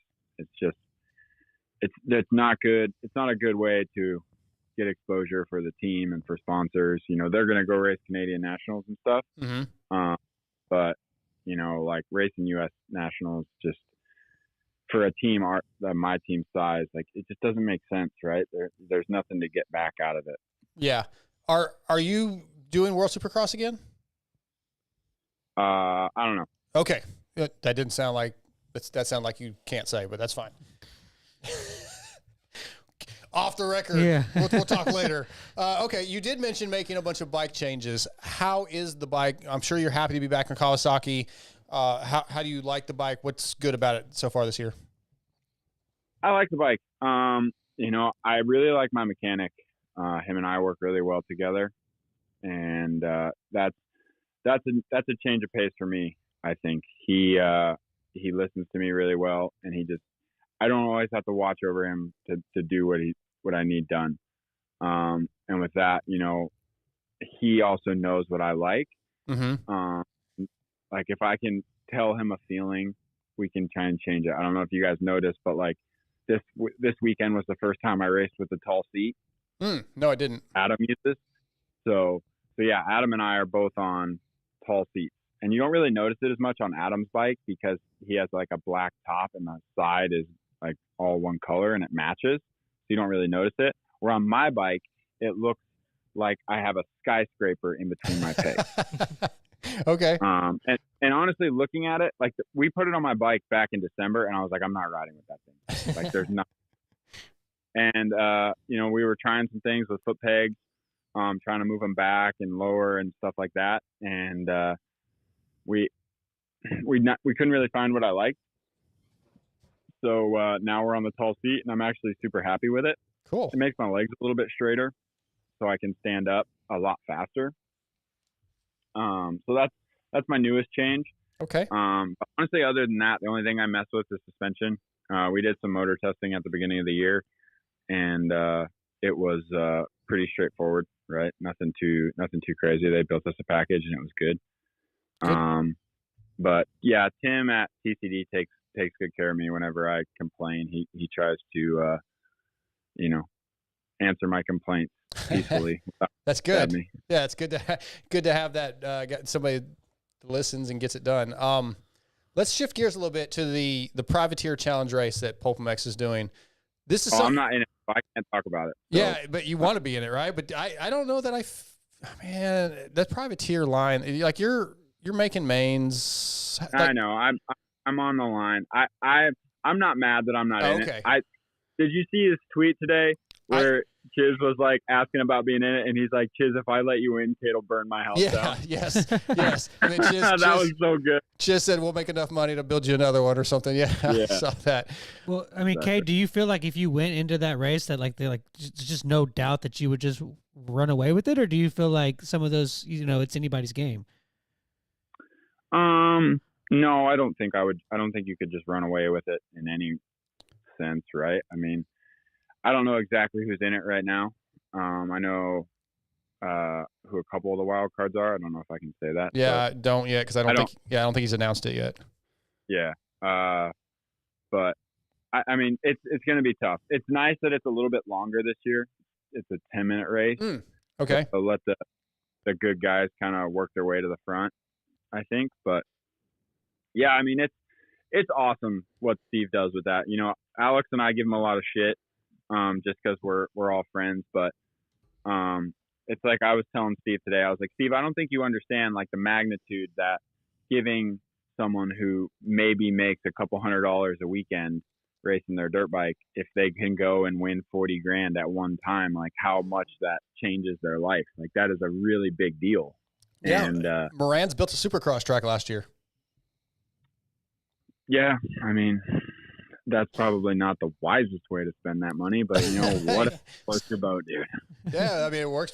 That's what he chose to do with it. I mean, $40,000. That's what I'm making like 2 years probably at Vital. So shut up. No, it is really cool what he does for the privateers, and he's always done cool stuff. So I didn't know if you were legitimately bummed that you weren't gonna be a part of it. I wasn't really sure. No, I mean, I am bummed. I would obviously like a chance to go and race for $40K. Yeah. You know? Me too. But it's not meant to be. I mean, if I really wanted to, I could go get fifth in a couple LCQs and probably earn my way in. But, you know, that's not what I get paid to do, so I'm not going to. I got 2 more questions for you. They're kind of non-moto related, but I saw you posted that you have a subscription Instagram page. Tell me about that. What is that for? How does that work? So basically, it's in a dumb way. It's kind of like OnlyFans, right? Except it's on Instagram. Okay. So we have a vlog going on it, and it's actually a lot of fun. It's pretty raw. You know, super just like it's super fun in the pit, not riding or anything like that. It's been kind of a hassle because Instagram isn't made to upload videos that long. And it'll take like 2 hours to upload videos. Jeez. And not very Insta. if my phone locks or Instagram shuts, it cancels the upload and I have to start all over. Oh my God. If there's one clip in there that is like the wrong format, it won't tell me and it just won't upload the video. So we've had to like reformat. It's a whole thing. Sounds like it.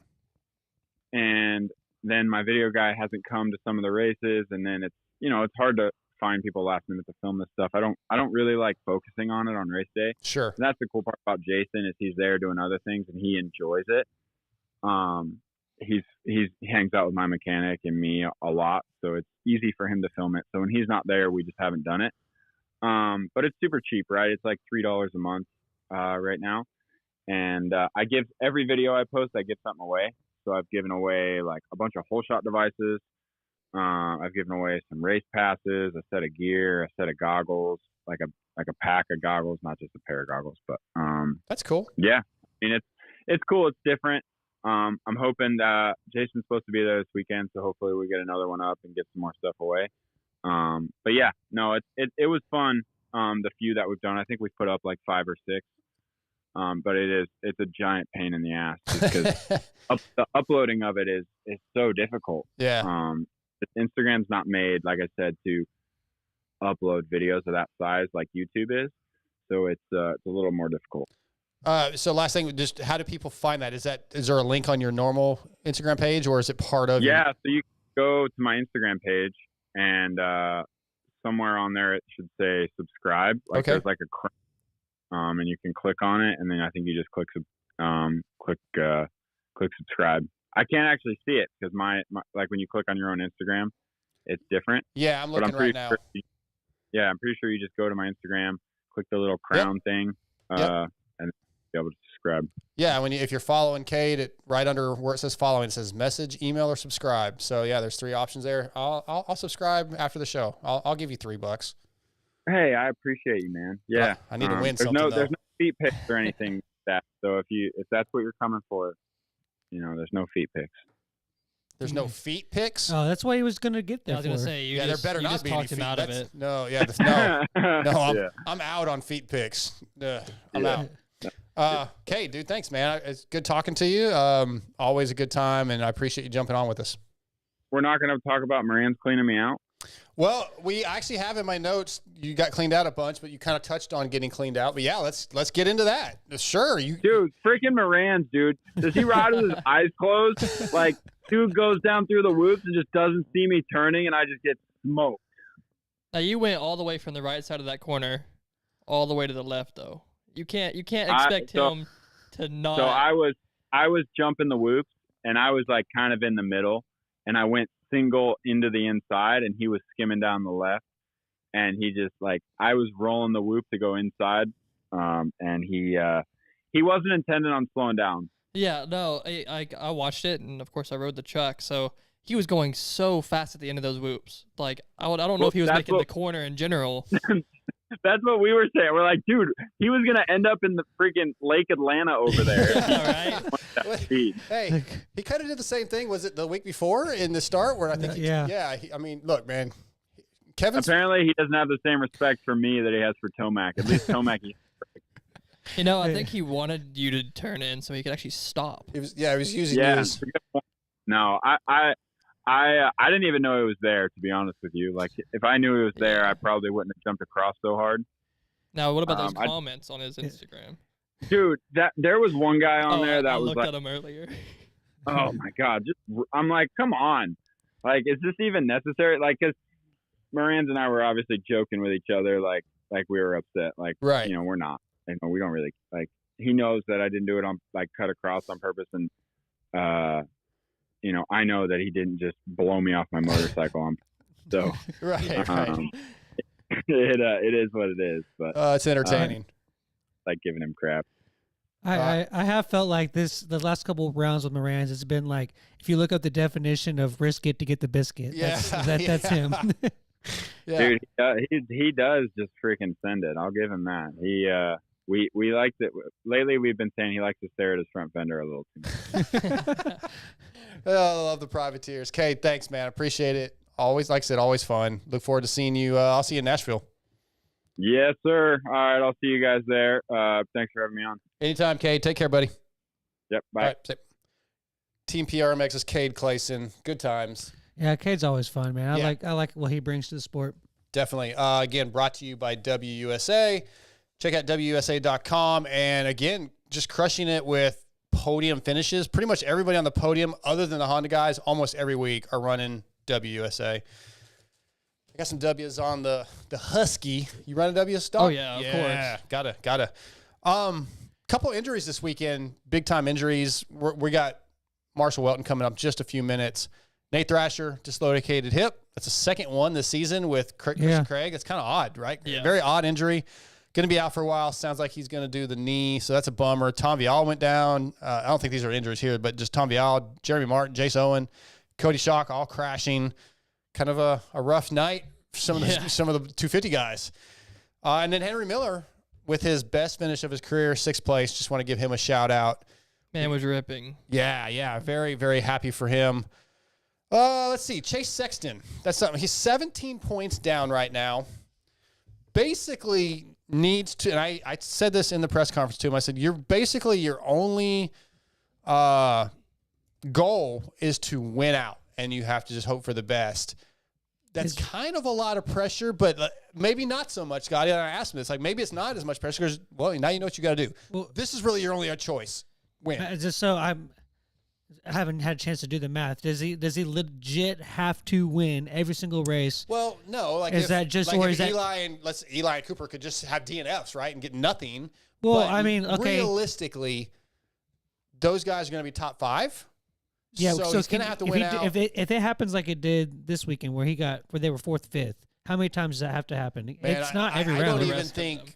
Is still that much? Yeah, because what is it? That's like 4 or 5 points. He gained. Difference, I mean, he gained 17 He down. gained like 8 points on him. He was like 20. I think he made up 7 points. So, yeah, if those guys kept doing that and he wins out, then yeah, it's like it could be really close. But that's the thing. What are the odds of that happening?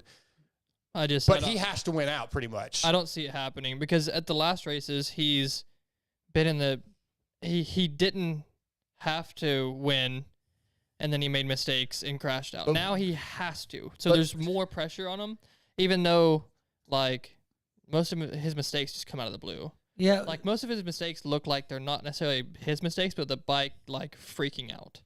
Yeah, see, but another thing to kind of go off of that is when he's in a race situation where he's, maybe 3rd, 4th, 5th, or he has to work through guys, none of those mistakes happen. It's when he's way out in front by himself. And he's overthinking things. Yeah, because he's like the pressure of, there's more of a pressure on himself of like, hey, I'm in this title fight, don't mess it up. Now, the title fight for him is the same thing as him being in 3rd, 4th, or 5th. He has no choice but to kind of keep moving up on those guys. So I think maybe it's kind of almost the opposite of that. It's more pressure but less pressure, because that's that's the situation that he's excelled in the most. We'll come back to this in a second. Our last guest of the night's on, and he's going to be brought to you tonight by Guts Racing. Andy Gregg and the Guts Racing crew have been providing the best seats and foam in the industry for years. For 2023, they have added Kawasaki to their complete seat lineup, as well as the color teal to the gripper material options available. Doc, I want you to get a teal seat cover, please. Also new for 2023 are options for your e-bikes. They have complete seats for the Talaria and the Super 73 and covers for the Segway and Sur-Ron, and they have options for the Honda, KTM, and Husqvarna electric bikes. Visit gutsracing.com and order today. They have an insanely quick turnaround. Our next guest runs Guts Racing seat covers from the Twisted Tea HEP Motorsports Suzuki team, Marshal Weltin. What's up, Marshall? I do run Guts seat covers. Best in the business, right? They are good. Marshall, how we feeling, man? You doing good? You feeling good? You all healthy? I think as healthy as I'm going to be. Yeah, I've just been kind of battling this knee injury from back in October. It's never really healed properly. But aside from that, I'm, just digging. I feel like I'm in, the best shape I've been in all year now that I've been able to get a few months under my belt. So, yeah, we're good. Yeah, so you have not had surgery on that ACL, correct? Yep, yes, sir. Yes, sir, you didn't? Or yes, you did? No, I did. Okay. Yep. Okay. So, but you don't feel like it's healed properly. What's the long-term goal then? Do you think you'll have to have surgery again, or just eventually it will get better? Just hoping it gets better. Yeah. Yeah, that's scary, right? It's not a good feeling to have. Yeah. No. I'm about 6 months out now. I was hoping at this point I'd be like 100%, but we're all right. It's nothing to make an excuse about. So currently, I believe you're 19th in points, and people may not realize this is really only your second full season in Supercross. You're still learning, figuring things out, coming off the ACL. How do you feel about your season so far? Are you content? Are you happy? Are you disappointed? Obviously you want more. Yeah, I think it's really mediocre as far as everything goes.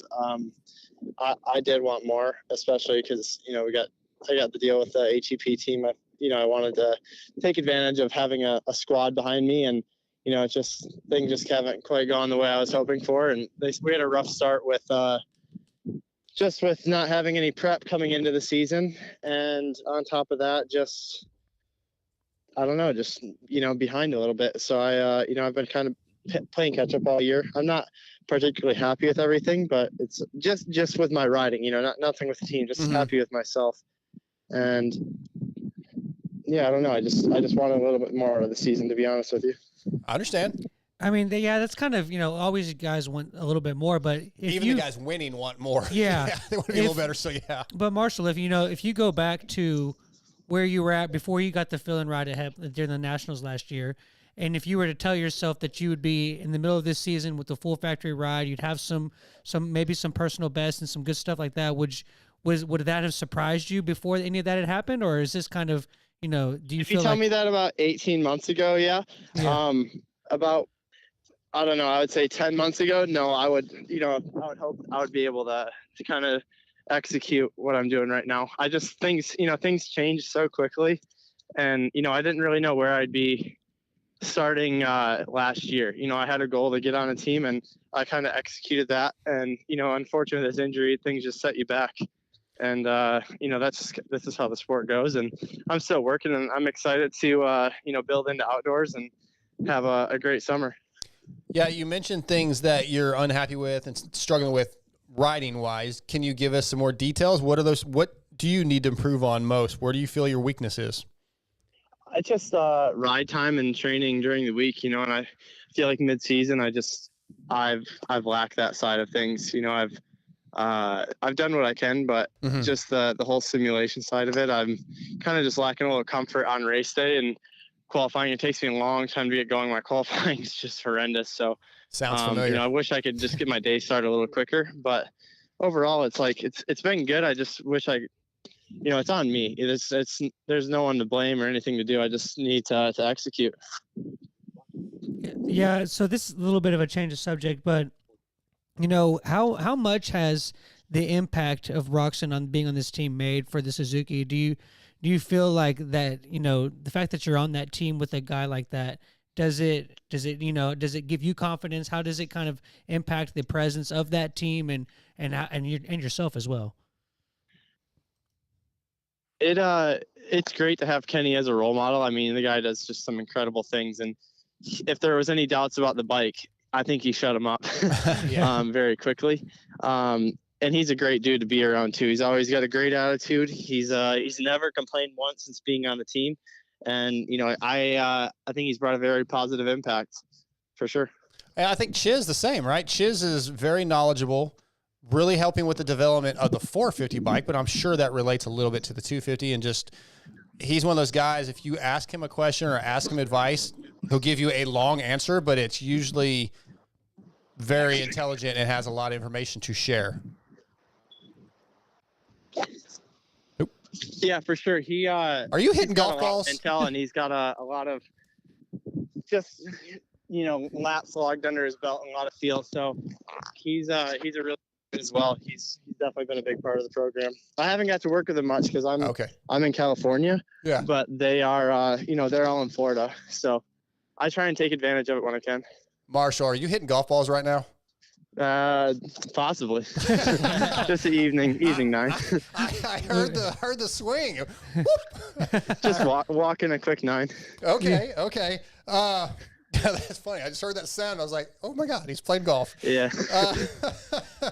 So, yeah, you threw me off for a second. Yeah, where are we sitting now? What's the score? Yeah. You know, well, I was on the phone. I just made my last putt, so I got a bogey, missed the putt, and I just had a quick drive. I don't know, that was 220 pull, so just average, but it just went over going into 3. Okay. Hey, there you go.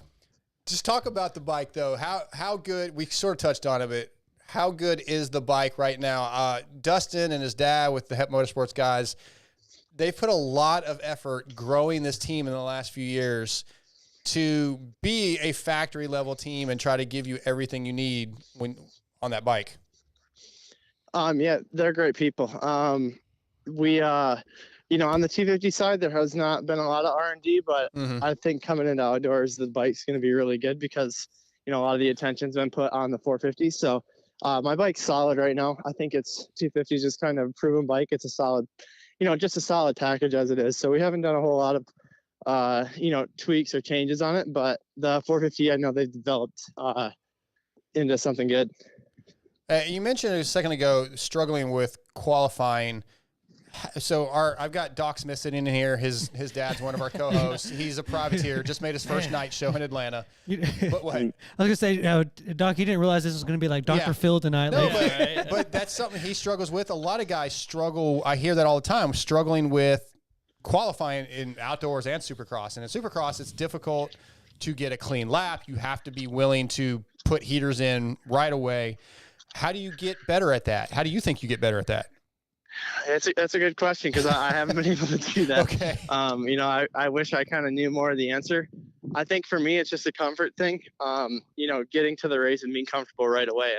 And that's the only thing that's holding me back is I don't feel, I feel like I'm lacking feel of myself to the bike. And that's what's like, you know, when I get to race, say, the more I ride, the more comfortable I feel. So by the time the race is coming, like, all right, you know, here I am, I'm back.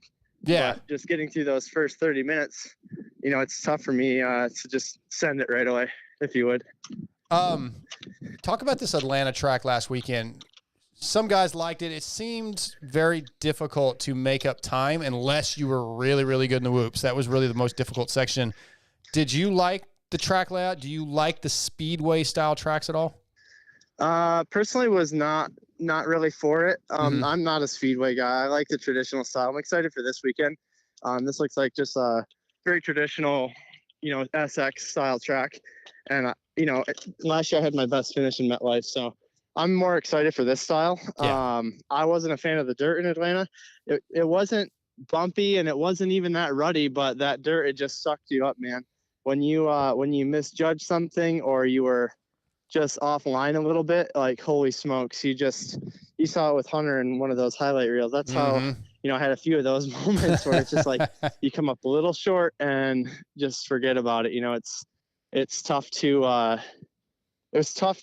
just let the bike roll and just relax because it always kind of felt like you're either going to get hucked over the bars, with that softer dirt because of the rain and whatnot. Now, one thing that I haven't heard really any other riders talk about much is that off camber we had after that double in the back. That thing was... Yeah, that was actually really fun. It was fun, but it was definitely different. Like, you don't see that in Supercross. No, ever, I didn't notice it. Yeah, like you after kind of tell on TV. Yeah, I guess I didn't realize how off camber it was. Yeah, it was pretty off camber, like especially for a Supercross. Yeah. Like, did it get just one line or? Yeah, it was one line pretty much. I think it was one line, but you could come at it from multiple angles. Yeah, so and they didn't prep it all day. I actually enjoyed doing it because you could come up at the wall from the left or the right, and then it could set you up on the sand on either side. So I think it was actually a pretty cool feature. Oh, yeah. All right, on. How do you feel about the showdown this weekend? Is that something that remotivates you, or like? I think it's cool. Obviously, as a fan and media, it's gonna be awesome. But what are your thoughts? Yeah, a little nervous as a rider, especially with how my season's been going. Yeah. But I don't have a whole lot to lose at the moment, so I'm not. I don't have a whole lot of expectations coming into it. But I'm excited to do it. I had pretty good success last year with the shootouts. Oh, can't call them that. Do what? He said the shootouts. oh, yeah, showdowns. Be careful, man. Yeah, they don't like the shootout term. I didn't even notice. But. Yeah. I was just gonna say, was the East Coast decision more of like that's just where the team wanted you, or do you feel like you suit the East Coast? It was just an injury, or okay, assume. well, barring that, are you happy with being on the East Coast, or would you have rather been on the West Coast? Just living in California, I think West Coast would have been a better fit. Didn't really have much of an option with the knee injury, though. I didn't get back on the bike until around second week of January. So that's, like we started racing first week of February. So that was the main deciding factor was the knee injury. But if I had a choice, just for the travel reasons, I would have liked to have been based on the West. Yeah. Do you think do you think it affects your results at all? If, like, say, obviously the injury, but if you weren't hurt, do you think that you would be better on the West Coast?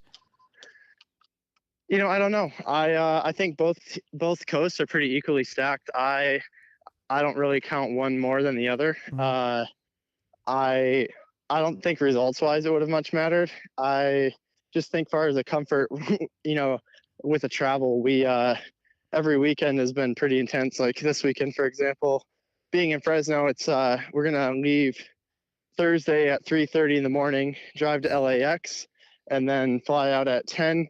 Get into New Jersey at 7 p.m. So that's just kind of the other side of it that makes the whole thing tough.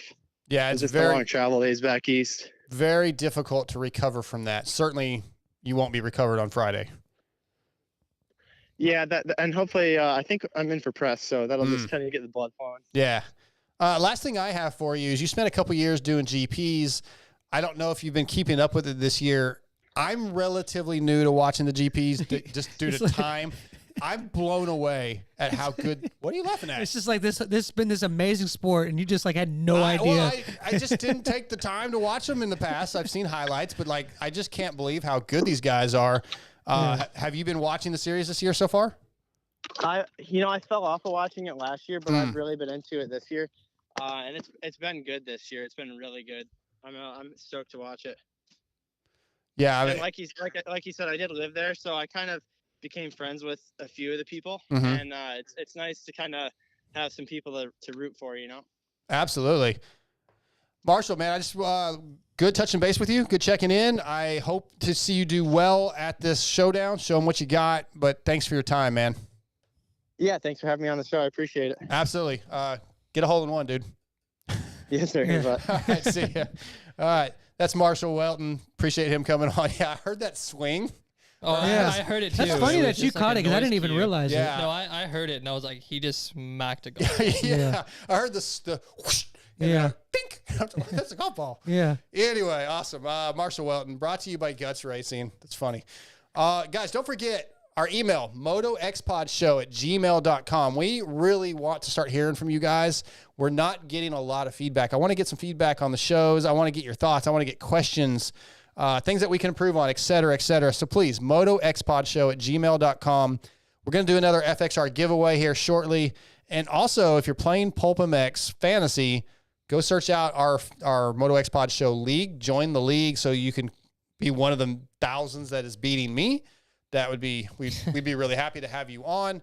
I want to get to a couple more things. Looking for my Motul read. Motul. Oh, sorry. Go ahead. Yeah. Give your ride its shine back. The Motul E10 Shine and Go Spray is our go-to detailer for all of our bikes. Motul E10 Shine and Go Spray cleans and restores plastic to like new condition while leaving a protective film that repels dirt and grime. It smells like citrus, which is almost as cool as your garage smelling like race gas. You can find this in the entire Motul Powersports product lineup at shopmotul.com. shopmotul.com and enter the code VITAL20 to receive 20% off your order of $50 or more. Any local cycle gear store and online at any major power sports website. Thanks to Motul. Let's see here. I was gonna, Doug. Do you have a handicap? I don't know. Does he have? I imagine. Is that politically correct to ask? Hey, I have no clue. We can't say showdown. We can't say handicap. Right, handicapable. Do you have a handicapable? I have no clue. I don't play. Does he have one? Who? Doc on and I'm sure. I wasn't really asking him if he. I was asking about everyone golf that signs up. No, I would. Yeah, of course he has one. It'd have to be a 16. Oh, okay. Yeah, I imagine everyone that signs up has a handicap. Let's get into our Prox highs and lows, and we'll wrap up with the 60 picks. Prox rooted in racing from motocross to off-road, supporting teams like Pro Circuit Kawasaki, Ampro Yamaha, and SLR Honda. Prox has been dedicated to supplying quality components since 1975. From complex jobs like an engine rebuild to simple maintenance like filters, chains, and sprockets, Prox aims to bridge the gap between OE quality and affordability. Find Prox at your local dealer or online retailer. Visit Prox, that's PROX-USA.com to search parts for your bike and follow Prox Racing Parts on social media to stay up to date with their latest products for 2023. Prox highs and lows. I wonder what Doc's could possibly be. Let's see. I told him to be prepared. Oh, you're talking about my highs and lows? Yeah, your highs and lows from the weekend. He made a main. That's his high. Well, that might not. He might not be. My personal or just whatever the highs for the. I was really bummed to see Vial get hurt. Yep. Like I was like, so that's your low. Like that kind of crash. Like that's just nothing he could do. Because they came in on him. Like, there wasn't anything to happen. I mean, highs, of course, I made that, but it was good racing in general. Like across the board, there was like. See, I thought it was kind of a boring race. Really? Yeah. I thought it was good racing. It wasn't anything like crazy exciting, but it was good racing. Like there was battles that were going on, but there wasn't like it wasn't an amazing race, but it was good racing. Okay. Because those speedway tracks normally don't have crazy good racing. So, yeah. Scotty, what's your highs? Highs the two stroke in the main. That was Jared Lesher. Okay. Yeah. That's my high. Low is that it was at daytime. Like. It was just weird. Yeah. It's a night thing, man. Like I don't disagree. That's my low as well. I had sun in my eyes qualifying. Right. If we're gonna do a day race, do a Daytona and make it like a homage to like what it used to be. A homage? A homage? Homage, whatever. Homage. Homage. Yeah, homage. Or homage, sure. You all knew what I meant. That is true. Well, yeah, so my low is also the daytime program, and my high is once again the MXGP battle. MX2. Wait, that's not fair. I did it the same thing last week. It's racing from the weekend. Oh. I did. You can do GPs, but yeah, I mean Adamo, Benestant, and Everett's, DeWolf, that was my high, and also Hurling's. But then I also have Doc as one of my highs. So I had 3 highs. No, you just added that in right super there. high. Super high, man. Super high. Yep. So yeah, you can use the GPs. I don't. We know Scotty didn't have me in as a high. Nah. He didn't even know I made the night he show didn't know until you Hey, made I'm the on night this show. desk. Pathetic. Wow. Yeah. All right, we're gonna wrap up since you text me all the time, Doc, how you do. we're gonna wrap up with our 6D picks for New Jersey. 6D since its inception, almost 12 years ago, 6D has been dedicated to the relentless pursuit of brain protection. From the original ATR1 to its successor, the ATR2, the goal was to develop a revolutionary design concept utilizing creative, forward-thinking technology that would change the market and improve the safety capabilities of the sports helmet. The helmet is the most important piece of your protective equipment that you will purchase, so visit 6dhelmets.com or go to your local dealership and ask for 6D. Yeah, let's go with you, Doc. Who's your podium, starting with first, for 450? 450? Yep. Okay, let's see. I pretty confident that Tomac can get back up there. All right. So I would like to see him. I think I could see him winning another race this weekend. Mm-hmm. I think Webb's gonna get second. Okay. Because the dog in him was gonna pull himself up right behind Tomac, and then Yeah, we have to put Sexton up there. Like, just realistically, he's right there always. Who wins the showdown? Who wins the showdown? I would like Hunter to win, but I think Jet's going to win it. You got Jet also, same as Lewis. Yeah. Scotty, who are your picks? I'm going to go with Sexton, Barsha, Webb. I like the Barsha pick. Okay, I'll tell you mine right now. And who's your showdown winner? I'm going to go Hunter. Okay, so everybody's got Lawrence brothers. I mean, it's either... He could wrap the championship up this week, I think. Okay, there's no, like, looking at it from actually how the seasons for East and West have gone. If you're not picking the Lawrence brothers, either one of them for the showdown, you're not doing good. Do you think there's nothing to the theory of they're in the championship, they're just trying not to kill each other, or do you think that they're deep down it's just like, all right, this is my chance to beat my brother? Or maybe more for Hunter? Is that more for Hunter? I really don't think they care about that. Really? Based off conversations I've had with them, I don't think that. Yeah, well, they're going to tell you that. No, well, even just like off the record, just kind of shooting the shit that they seem. When they're sitting in the bunk beds at home. I feel legitimately like they just are happy if each other wins. I legitimately believe that. But my picks, I went Sexton, Webb, Barsha.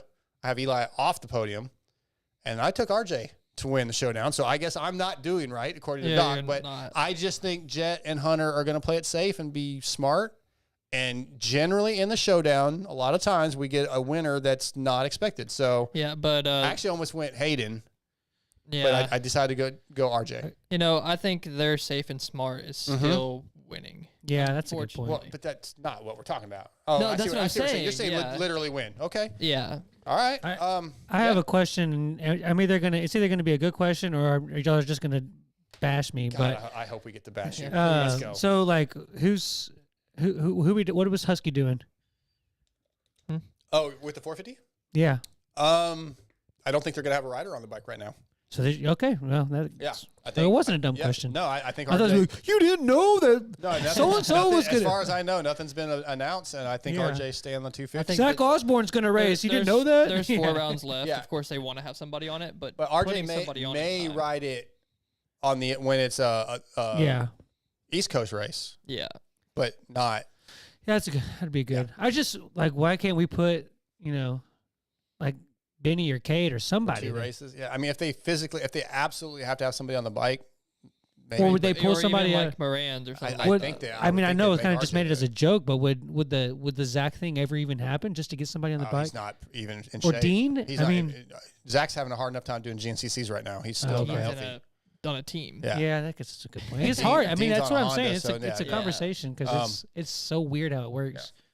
All right, I want to thank Race Tech and Boyesen as our presenting sponsors, Prox, X-Brand, Guts, FXR, 6D, Luxon, Motul, and WUSA, as well as our guests, Adam Cianciarulo, Cade Clason, Marshal Weltin, Scotty, Doc, thanks for coming in. Again, with the 60 picks, why don't you hit our email up, motoxpodshow@gmail.com. Give us your picks. Maybe if somebody gets it dead on.